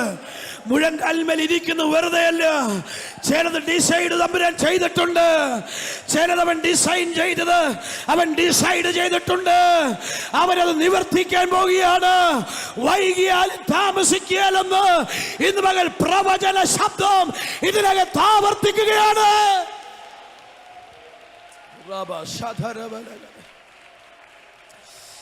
യേശുവിന്റെ അധികാരമുള്ള നാമത്തിൽ ഇടയ്ക്ക് പറഞ്ഞു ഒരു വാക്യത്തിന്റെ വിശദീകരണോട് ശ്രദ്ധിച്ചേ. താമസിച്ചത് ഓർത്ത് നിരാശപ്പെടണ്ട. ഒരു സാക്ഷ്യമാണ് പ്രിയരെ. ഒറ്റ വാക്യം ഞാൻ പറയും. ഞാൻ സാക്ഷ്യം പറയാൻ ഇഷ്ടപ്പെടുന്ന ആളല്ല, വേറൊന്നും കൊണ്ടല്ല. നിങ്ങളെ ബലപ്പെടുത്തുമെങ്കിൽ ഒരു നിയോഗത്തെ ഞാൻ പറയാം. ഈ ഇന്നും ഞാൻ താമസിക്കുന്നത് 2008 EMS ഭവന പദ്ധതിക്ക് കിട്ടിയ വീട്ടിൽ താമസിക്കുന്ന ആളാണ് ഞാൻ. ഇന്ന് 4 ലക്ഷം ഉണ്ട് ലൈഫ് ഭവന പദ്ധതിക്ക്. അപ്പം ഞാൻ ബൈബിൾ കോളേജിൽ പോകുന്നുണ്ട്. 2012 കട്ടപ്പന ഗവൺമെൻറ് കോളേജിലാണ് ഞാൻ പഠിച്ചു. ഡിഗ്രി കഴിഞ്ഞിട്ട് ഞാൻ ഇറങ്ങുമ്പോൾ അമ്മ മാത്രമേ വീട്ടിലുള്ളൂ, ഏക മകനാണ്. അപ്പോൾ അന്ന് വേറെ വരുമാന മാർഗ്ഗങ്ങളൊന്നുമില്ല. അപ്പോൾ അമ്മ എന്നോട് പറഞ്ഞു, നിൻ്റെ മേലുള്ള വിളി കളയണ്ട, നീ സുവിശേഷ വേലയ്ക്ക് പൊക്കോ, എങ്ങനെയെങ്കിലും നമുക്ക് നോക്കാം. ഒരു പ്രതീക്ഷയില്ലാതെ അസാധ്യതയ്ക്കകത്തു നിന്ന് സുവിശേഷ വേലയ്ക്ക് ഇറങ്ങി തിരിച്ച ആളാണ് ഞാൻ. വർഷങ്ങൾ കടന്നുപോയി, സമയങ്ങൾ ഒന്നും സംഭവിക്കത്തില്ലെന്ന് ചിന്തിക്കും. ഞാൻ പറയുന്നത് എനിക്ക് ഏറ്റവും അനുഗ്രഹമായത് കോവിഡാണ്. അന്ന് മൊത്തം ഫ്രീ സൂം മീറ്റിംഗ് ആണ്. അന്നാണ് ഒരിടത്ത് വചനം പ്രസംഗിക്കാൻ തുടങ്ങി. അന്ന് ജീവിക്കാൻ നിവൃത്തിയില്ലാതെ, അന്ന് വൈഫ് പ്രഗ്നൻ്റ്, ഒരു രക്ഷയില്ല, എങ്ങനെയും മുമ്പോട്ട് പോകണമല്ലോ. വിശ്വാസികളും ബുദ്ധിമുട്ട്, നമ്മളും ബുദ്ധിമുട്ട്. അതെന്താ ചെയ്യാൻ പറ്റുന്നത്? ഞാനന്ന് റിസോർട്ടൊക്കെ ഓപ്പൺ ആക്കിയ സമയത്ത് റിസോർട്ട് റിസപ്ഷനിസ്റ്റായിട്ട് ജോലിക്ക് പോയ ആളാണ് ഞാൻ 2020. ഞാൻ പറയുന്നത് ആ 2020 നിന്ന് 2025 നിൽക്കുമ്പോൾ എൻ്റെ ജീവിതത്തെ എടുത്തുയർത്തിയിട്ട് ഞാൻ പറയും, അവൻ്റെ വേഗത ചലിച്ചിട്ടുണ്ട്. വൈകിയെന്ന് ഒരുപാട് ചിന്തിച്ചതാ. എവിടെങ്കിലുമൊക്കെ നിൽക്കുന്നുണ്ടെങ്കിൽ, എന്തെങ്കിലുമൊക്കെ സംസാരിക്കുന്നുണ്ടെങ്കിൽ വൈകിയെന്ന് ചിന്തിച്ചെടുത്ത് അവൻ്റെ വേഗത ചലിച്ചിട്ടുണ്ട്. ഇന്ന് പകൽ ആത്മാവിൽ തൊട്ടറിഞ്ഞ് പറയാ, വൈകിയെന്നുള്ള ആ പരിഭവത്തിൽ നിങ്ങൾ ഇവിടെ നിൽക്കുമ്പോൾ ദൈവത്തിൻ്റെ വേഗത ചലിക്കുമെന്ന് പരിശുദ്ധാത്മാവിൽ ജീവിതത്തിനകത്തുനിന്ന് ഒരു ദൂത് ഞാൻ കൈമാറുക.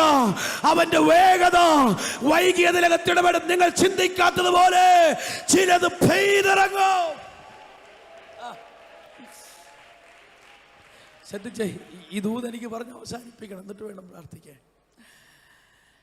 ഈ സംവത്സരത്തിൻ്റെ കാര്യം കൂടെ പറഞ്ഞ് അവസാനിപ്പിക്കാം. എങ്ങനെ ഈ സംവത്സരം തിരിച്ച് കിട്ടുന്നേ? കിട്ടുകയില്ല. അതും ഹൈ റേഞ്ചിലൊരു ഉദാഹരണം പറയും. എൻ്റെ ഉദാഹരണങ്ങൾ എനിക്ക് പറയാൻ പറ്റത്തുള്ളൂ, അതുകൊണ്ടാണ് കേട്ടോ ഹൈ റേഞ്ചിലോട്ട് പോകുന്നത്. അപ്പോൾ ഈ ഏലകൃഷി, ഇന്ന് ഏലക്കായ്ക്ക് 2700 രൂപയാണെന്ന് തോന്നുന്നു വില. കോവിഡിന് മുമ്പ് ഗൂഗിളിലൊക്കെ സെർച്ച് ചെയ്ത് നോക്കണം കേട്ടോ. 900 രൂപ ഏലക്കായുടെ വില, 1 കിലോ ചരക്കിൻ്റെ ഏലക്കായുടെ വില. അപ്പം ഞങ്ങൾക്ക് ഉൽപ്പാദന ചെലവ് വളരെ കൂടുതലാണ്. അപ്പോൾ ഇത് ഒരു ഏലച്ചെടി വെച്ചിട്ട് അതിൻ്റെ ഈ ചിമ്പെന്ന് ഞങ്ങൾ പറയുന്നത്. അപ്പോൾ ചിമ്പൊന്ന് ബലപ്പെടാൻ വേണ്ടി ഒരു കീടനാശിനി അടിക്കും, അത് വളരാൻ വേണ്ടി കീടനാശിനി അടിക്കും. ഇപ്പോൾ ഈ ഒരു വള്ളി പോലെ ചരത്തിലാണ് ഏലം കായ്ക്കുന്നത്. അപ്പോൾ ചരത്തിന് നീളം വെക്കാൻ ഒരു കീടനാശിനി അടിക്കും. അപ്പോൾ അകത്തെ കാ പിടിക്കാൻ വേണ്ടി പൂവിടുമ്പോൾ ആ പൂ കൊഴിഞ്ഞു പോകാതിരിക്കാൻ ഒരു കീടനാശിനി അടിക്കും. ഇപ്പോൾ കാ വരുമ്പോൾ കായ്ക്ക് വലിപ്പം വെക്കാൻ വേണ്ടി ഒരു കീടനാശിനി അടിക്കും. അത് കഴിഞ്ഞ് കാ പിടിച്ച് കുറേ ആയി കഴിയുമ്പോൾ അതിന് തൂക്കം വെക്കാൻ ഒരു കീടനാശിനി അടിക്കും. ഇത്ര അടിച്ചിട്ടാണ് ഞങ്ങളിത് ബിരിയാണിക്കകത്ത് തരുന്നത്. ഏകുന്നുണ്ട്. അപ്പം നിങ്ങളത് ഉപയോഗിക്കുന്നില്ല. ബിരിയാണിക്കകത്ത് കടിക്കുമ്പോൾ നമ്മൾ തുപ്പിക്കളയുമല്ലേ, ഉപയോഗിക്കുന്നില്ല, അതുകൊണ്ട് കുഴപ്പമില്ല, സാരമില്ല. അപ്പം ഇത്രയും കീടനാശിനി അടിച്ചിട്ടാണ് നമ്മൾ ഇത് തരുന്നത്. അപ്പം 1000 രൂപ എങ്കിലും 1 കിലോ ഏലക്ക ചരക്കിന് ഉൽപ്പാദന ചെലവുണ്ട് ഒരു കർഷകന്, 1000 രൂപ. ഇപ്പം 1200 രൂപ വില കിട്ടിയാലാണ് 1 കിലോ ഏലക്കായ്ക്ക് കർഷകനകത്ത് 300 രൂപ 1 കിലോ ഏലക്കായ്ക്ക് കിട്ടുന്ന 300 രൂപ, 1200 രൂപ വില ഉണ്ടെങ്കിൽ. അപ്പോൾ ഈ കോവിഡിന് മുമ്പൊക്കെ വിലയേ ഇല്ല. കോവിഡിൽ രക്ഷപ്പെട്ട ഒരു കൂട്ടം ആൾക്കാർ ഹൈ റേഞ്ചുകാരും കൂടെ. നിങ്ങൾ ഗൂഗിളിൽ ആ സമയത്ത് വില സെർച്ച് ചെയ്ത് നോക്കണം. 4800 രൂപയാണ് 1 കിലോ ഏലക്കയുടെ വില. 1200 രൂപ കിട്ടിയാൽ 300 രൂപ ലാഭമാകും. ആ സമയത്ത് 4800 രൂപയാണ് ഒരു സീസൺ മുഴുവൻ ഏലക്കയുടെ വില. വർഷം എങ്ങനെ തിരിച്ചു കിട്ടുമെന്ന് വല്ലതും മനസ്സിലായോ? വല്ലതും പിടി കിട്ടിയോ? അയ്യോ, 3 വർഷം നടക്കേണ്ട പേയ്മെൻ്റാണ് കർത്താവ് ഒരു ഒറ്റ വർഷത്തിനകത്ത് ഹൈ റേഞ്ചിൽ കയറ്റി വിട്ടേ. ഉണ്ടോ എൻ്റെ കൂടെ നിങ്ങൾ? ഞാനൊരു ബൈബിളിനകത്തൊരു ഉദാഹരണം പറയാം, പ്രാർത്ഥിക്കാം. ലേവ്യ പുസ്തകം 25 വരുമ്പോൾ, എന്നാൽ 7-ാം സംവത്സരത്തിൽ മോനെ പറഞ്ഞിട്ട് വായിക്കും, ശ്രദ്ധിച്ചു. എന്നാൽ 7-ാം സംവത്സരത്തിലെ ശബത്താണ്, ശബത്ത്. അപ്പം ശബത്ത് വന്നപ്പോൾ ദൈവം അവരോട് പറഞ്ഞു, നിങ്ങൾ വിതയ്ക്കുകയും കൊയ്യുകയും ഒന്നും ചെയ്യേണ്ട, നിലവില്ലാം വെറുതെ ഇട്ടിട്ട് വെറുതെ ഇരുന്നു. അപ്പോൾ അവർ ദൈവത്തോട് ചോദിച്ചു, 7-ാം സംവത്സരത്തിൽ, ഇനി വായിച്ചു, 7-ാം സംവത്സരത്തിൽ ഞങ്ങൾ എന്ത് ഭക്ഷിക്കും? ഞങ്ങൾ വിതയ്ക്കുകയും ഞങ്ങളുടെ അനുഭവം എടുക്കുകയും ചെയ്തല്ലോ എന്ന് നിങ്ങൾ പറയുന്നുവെങ്കിൽ ഞാൻ 6-ാം സംവത്സരത്തിൽ നിങ്ങൾക്ക് എൻ്റെ അനുഗ്രഹം അരുളുകയും അത് 3 സംവത്സരത്തേക്ക് അനുഭവം തരികയും ചെയ്യും. നിങ്ങൾ ശ്രദ്ധിച്ചോ? അപ്പോൾ ദൈവം പറഞ്ഞു 7 ഞങ്ങൾ വെറുതെ ഇരിക്കണമല്ലോ, 7 ഞങ്ങൾ എന്നാ ചെയ്യും എന്ന് പറഞ്ഞപ്പോൾ ദൈവം പറഞ്ഞു, ഞാൻ 6-ന്റെ ഒടുവിൽ ഒരു അത്ഭുതം ചെയ്യും. എന്നിട്ട് ദൈവം പറഞ്ഞു, അത് 7-ൽ നിങ്ങൾ വിശ്രമിച്ച്, 8-ൽ നിങ്ങൾ വിതച്ച്, 9-ൽ നിങ്ങൾ കൊയ്യുന്നത് വരെയുള്ള 3 വർഷത്തേക്കുള്ള അനുഭവം 6-ന്റെ ഒടുവിൽ ദൈവം ചെയ്യുമെന്ന്. ഹൈ റേഞ്ചിലെ കാര്യം അപ്പോൾ എനിക്ക് മനസ്സിലായി, ചുമ്മാ നടന്നതല്ല. ബൈബിളിനകത്ത് ശബത്ത് വർഷത്തിൻ്റെ തലേ വർഷം യഹൂദൻ്റെ പാടത്തൊരു അത്ഭുതം നടക്കും, യഹൂദൻ്റെ ബിസിനസ്സിനകത്തൊരു അത്ഭുതം നടക്കും, യഹൂദൻ്റെ കൈവേലയ്ക്കകത്തൊരു അത്ഭുതം നടക്കും. അടുത്ത 3 വർഷത്തേക്കുള്ളത് ഒരൊറ്റ വർഷം ദൈവം അവന്റെ ജീവിതത്തിലേക്ക് കയറ്റിവിടാൻ തുടങ്ങും. അതുകൊണ്ടാണ് യോവേൽ പ്രവാചകൻ വിളിച്ചു പറഞ്ഞത്, പച്ചപ്പുഴുവും തുള്ളലും വിറ്റിലും തിന്നു ശേഷിപ്പിച്ച സംവത്സരങ്ങൾക്ക് ഞാൻ നിങ്ങൾക്ക് പകരം സംവത്സരം. അതെങ്ങനെ പ്രൈസ് ചെയ്യാൻ പറ്റും? ഒരു വർധനവിന്റെ ഒരു സംവത്സരം ദൈവം തുറക്കുന്നു. ഇരട്ടിപ്പിന്റെ അല്ല കേട്ടോ, അത് ഇരട്ടിപ്പം നമുക്ക് പറഞ്ഞു തീർക്കാൻ പറ്റത്തില്ല. എങ്ങനെ സംവത്സരം റിസ്റ്റോർ ചെയ്യുന്നത്? നിങ്ങൾ ചിന്തിക്കാത്ത ചിലത് ദൈവം ജീവിതത്തിനകത്ത് ചെയ്യാൻ പോകുന്നു. ഈ 2025 ഒരുപക്ഷെ പരിശുദ്ധാത്മാവ് നിങ്ങളോട് പറഞ്ഞ ദൂത് ഞാൻ ആവർത്തിക്കുകയാണെന്ന് എൻ്റെ ഉള്ളവനോട് പറയുന്നു. നഷ്ടപ്പെട്ടു പോയ ചില സംവത്സരങ്ങൾക്ക് ദൈവം പകരം തരുന്ന, മടക്കി തരുന്ന, ആനുപാതികമായ വർധനവ് തരുന്ന.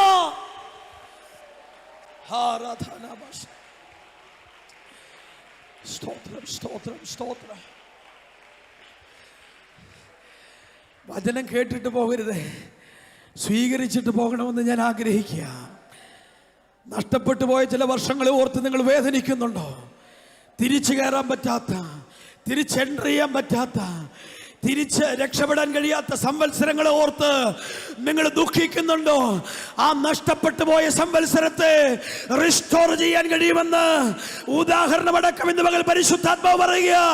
അത് നീ തിരികെ പിടിക്കോ, അത് നീ തിരികെ പിടിക്കോ, അത് നീ തിരികെ പിടിക്കോ, അത് നിനക്ക് മടക്കി ലഭിക്കോ.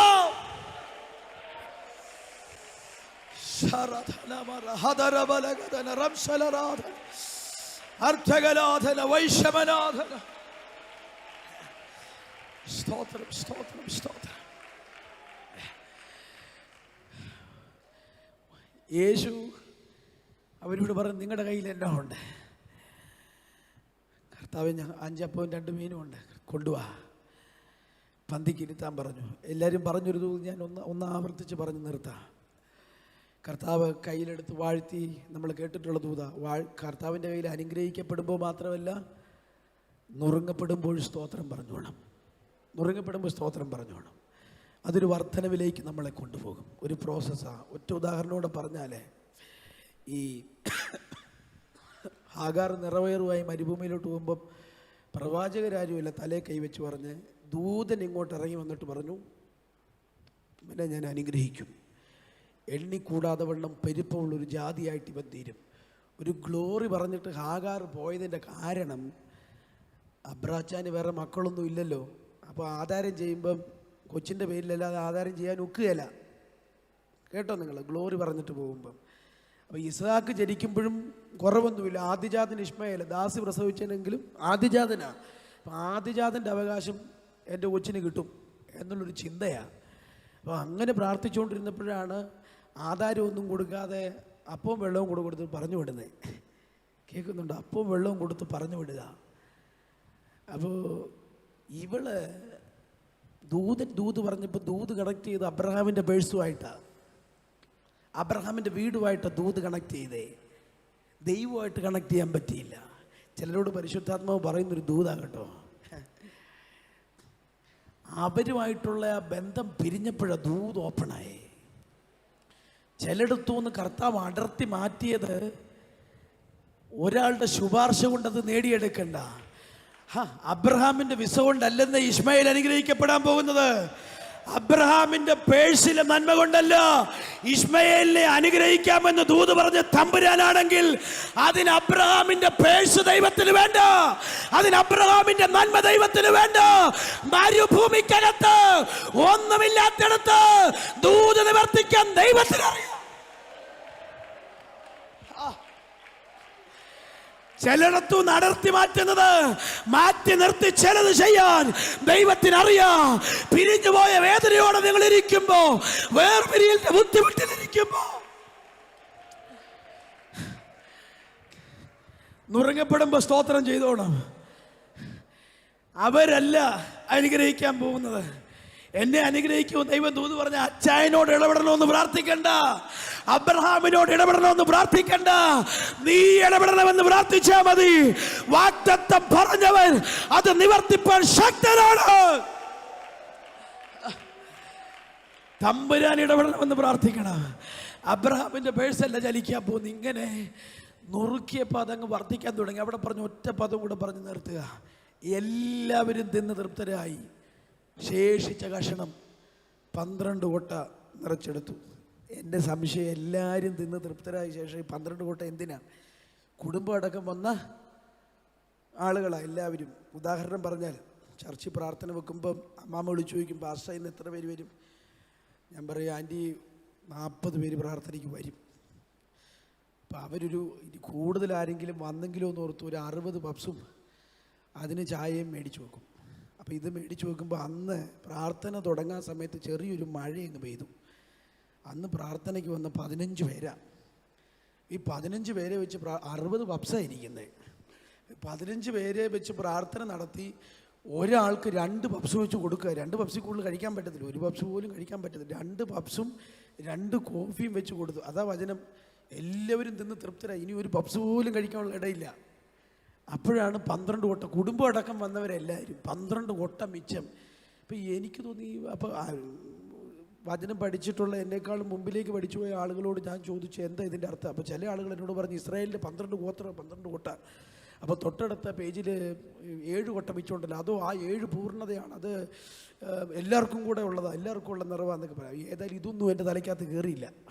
ഇത് ചിന്തിച്ചിട്ട് എനിക്ക് മനസ്സിലാകുന്നില്ല. എല്ലാവരും തിന്ന് 1 പപ്സ് പോലും കഴിക്കാൻ ഇടയില്ലാതിരിക്കുമ്പോൾ ഈ മിച്ചം എന്നാത്തിനാ?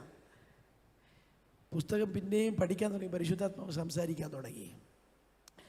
ഈ കമ്മി ബഡ്ജറ്റിനകത്ത് ദൈവം ഇടപെടുമ്പോൾ ദൈവം അതിനെ എപ്പോഴും ഒരു മിച്ച ബഡ്ജറ്റാക്കി മാറ്റും. ഉണ്ടോ എൻ്റെ കൂടെ? ഹൈറേഞ്ചിലെ ആളുകളുടെ ഇടയിൽ ശുശ്രൂഷിക്കുന്നൊരു ദൈവദാസൻ പ്രാഗൽഭ്യത്തോടെ ഞാൻ ദൂത് പറയാം. ദൈവം അങ്ങനെ ചെയ്യുന്നത് ഈ കണ്ണുകൊണ്ട് കണ്ടിട്ടുള്ളത് കൊണ്ട് പറയാം. 2 അറ്റം കൂട്ടിമുട്ടിക്കാൻ പാടുപെടുമ്പോൾ, ദൈവം നിന്റെ ശൂന്യതയ്ക്കകത്ത് ഇടപെടുമ്പോൾ മിച്ചം വെക്കുന്ന പോലെ തമ്പുരാൻ ഇടപെടുന്നത്. വിതയ്ക്കാൻ നിന്റെ കയ്യിൽ ചില വിത്തുകൾ ദൈവം മിച്ചം തരും.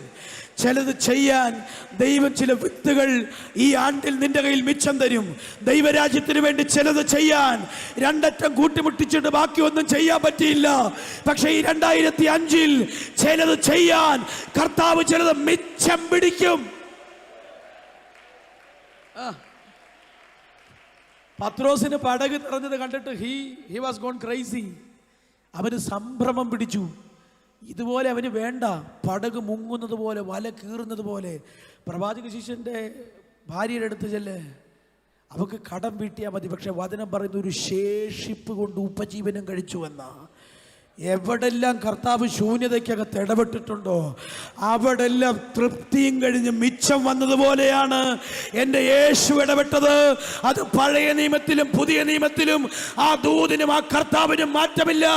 യേശു ക്രിസ്തു ഇന്നലെയും ഇന്നും എന്നേക്കും അനന്യനെങ്കിൽ ചില ശൂന്യതയ്ക്കകത്ത് അവൻ അങ്ങനെ തന്നെ ഇടപെടാൻ പോകുന്നു. സ്തോത്രം. ഈ അപ്പം എല്ലാം കൂടെ തിന്നേച്ചേ പിറ്റേ ദിവസവും ആൾ ഓടിക്കൂടിയിപ്പം കർത്താവ് പറഞ്ഞു, ഇന്ന് അപ്പം ഇല്ല, നശിച്ചു പോകാത്തൊരപ്പം ഞാൻ തരാം. ഞാനിവിടെ പറഞ്ഞത് നിങ്ങൾക്ക് കരുതലുണ്ടാകുന്ന സത്യം കേട്ടോ. ഈ മരുഭൂയാത്ര കടന്നു പോകാനുള്ള തണുപ്പും തണലും താങ്ങും കരുതലും എല്ലാം തമ്പുരാൻ നൽകും. പക്ഷെ ഒരു വണ്ടി മേടിച്ചാൽ 15 വർഷമാകുമ്പോൾ റീടെസ്റ്റ് ചെയ്യണം. 5 വർഷം കൂടെ ഉപയോഗിക്കാം. വേണേൽ ഒന്നുകൂടെ റീടെസ്റ്റ് ചെയ്ത് 5 വർഷം കൂടെ കൊണ്ടുപോകാം. ഒരു 60 കഴിയുമ്പോൾ ഞാനും റീടെസ്റ്റ് ചെയ്ത് ഒരു 5 കൊല്ലം കൂടെ പോകാൻ ശ്രമിക്കും. ഏതാ ഒരു റീടെസ്റ്റൊക്കെ അടിച്ചു ഒരു 5 കൊല്ലം, 70 കഴിയുമ്പോൾ പിന്നെ അടിക്കും ഒരു റീടെസ്റ്റ്. 5 കൊല്ലം കൂടെ വണ്ടി ഒന്ന് ഓടിക്കാൻ വേണ്ടി. വീട് നമ്മൾ വെച്ചിട്ടുണ്ട്. 70 വർഷം കഴിയുമ്പം അത് പണിത് അത് പൊളിച്ച് കളഞ്ഞിട്ട് പിള്ളേർ അന്നത്തെ കണ്ടംപററി സ്റ്റൈൽ വീട് വെക്കും. അത് പൊളിച്ച് കളയും, വണ്ടി പൊളിക്കും, വീട് പൊളിക്കും, ഈ കൂടാരവും പൊളിയും. കർത്താവ് പറഞ്ഞു, ഇവിടെ തരുന്ന കരുതലല്ല ഇവിടം കൊണ്ട് തീരും. നശിച്ചു പോകാത്ത ഒരാഹാരം ഞാൻ തരാം. അപ്പത്തിന് വേണ്ടി എൻ്റെ പിന്നാലെ വന്നവർക്ക് അപ്പം മാത്രമല്ല നിത്യജീവങ്കിലേക്ക് നിലനിൽക്കുന്ന ഒരു ആഹാരം കൂടെ ഞാൻ തരാം. ഈ അത്ഭുതം വിളിച്ചു പറയുന്ന ഒരു മാർമിക സത്യം. ഈ അത്ഭുതം ആവർത്തിച്ചെഴുതിയത് അവൻ നുറുങ്ങപ്പെട്ടത് ചിലർക്ക് തൃപ്തിയാകാനാ. ഇവിടെ മാത്രമല്ല നിത്യതയിലേക്ക് നിലനിൽക്കുന്ന ഒരപ്പമായി ഞാൻ മാറുമെന്നതിൻ്റെ ഒരടയാളമാണ് യേശു ചെയ്ത അത്ഭുതം. ആ അപ്പത്തിൽ അവകാശമില്ലാത്ത ഒരുത്തനും നിത്യതയിൽ അവകാശമില്ല. യേശുവിന്റെ ശരീരത്തിൽ പങ്കില്ലാത്ത ഒരുവനും അവനോടുകൂടെ പങ്കില്ല. ഇന്ന് പകൽ ഈ അത്ഭുതം വിളിച്ചു പറയുന്നത് അവന്റെ ശരീരത്തിൽ പങ്കുള്ളവരായിക്കോണം. യേശുവിന്റെ ശരീരത്തിൽ പങ്കുള്ളവരായിക്കോണം.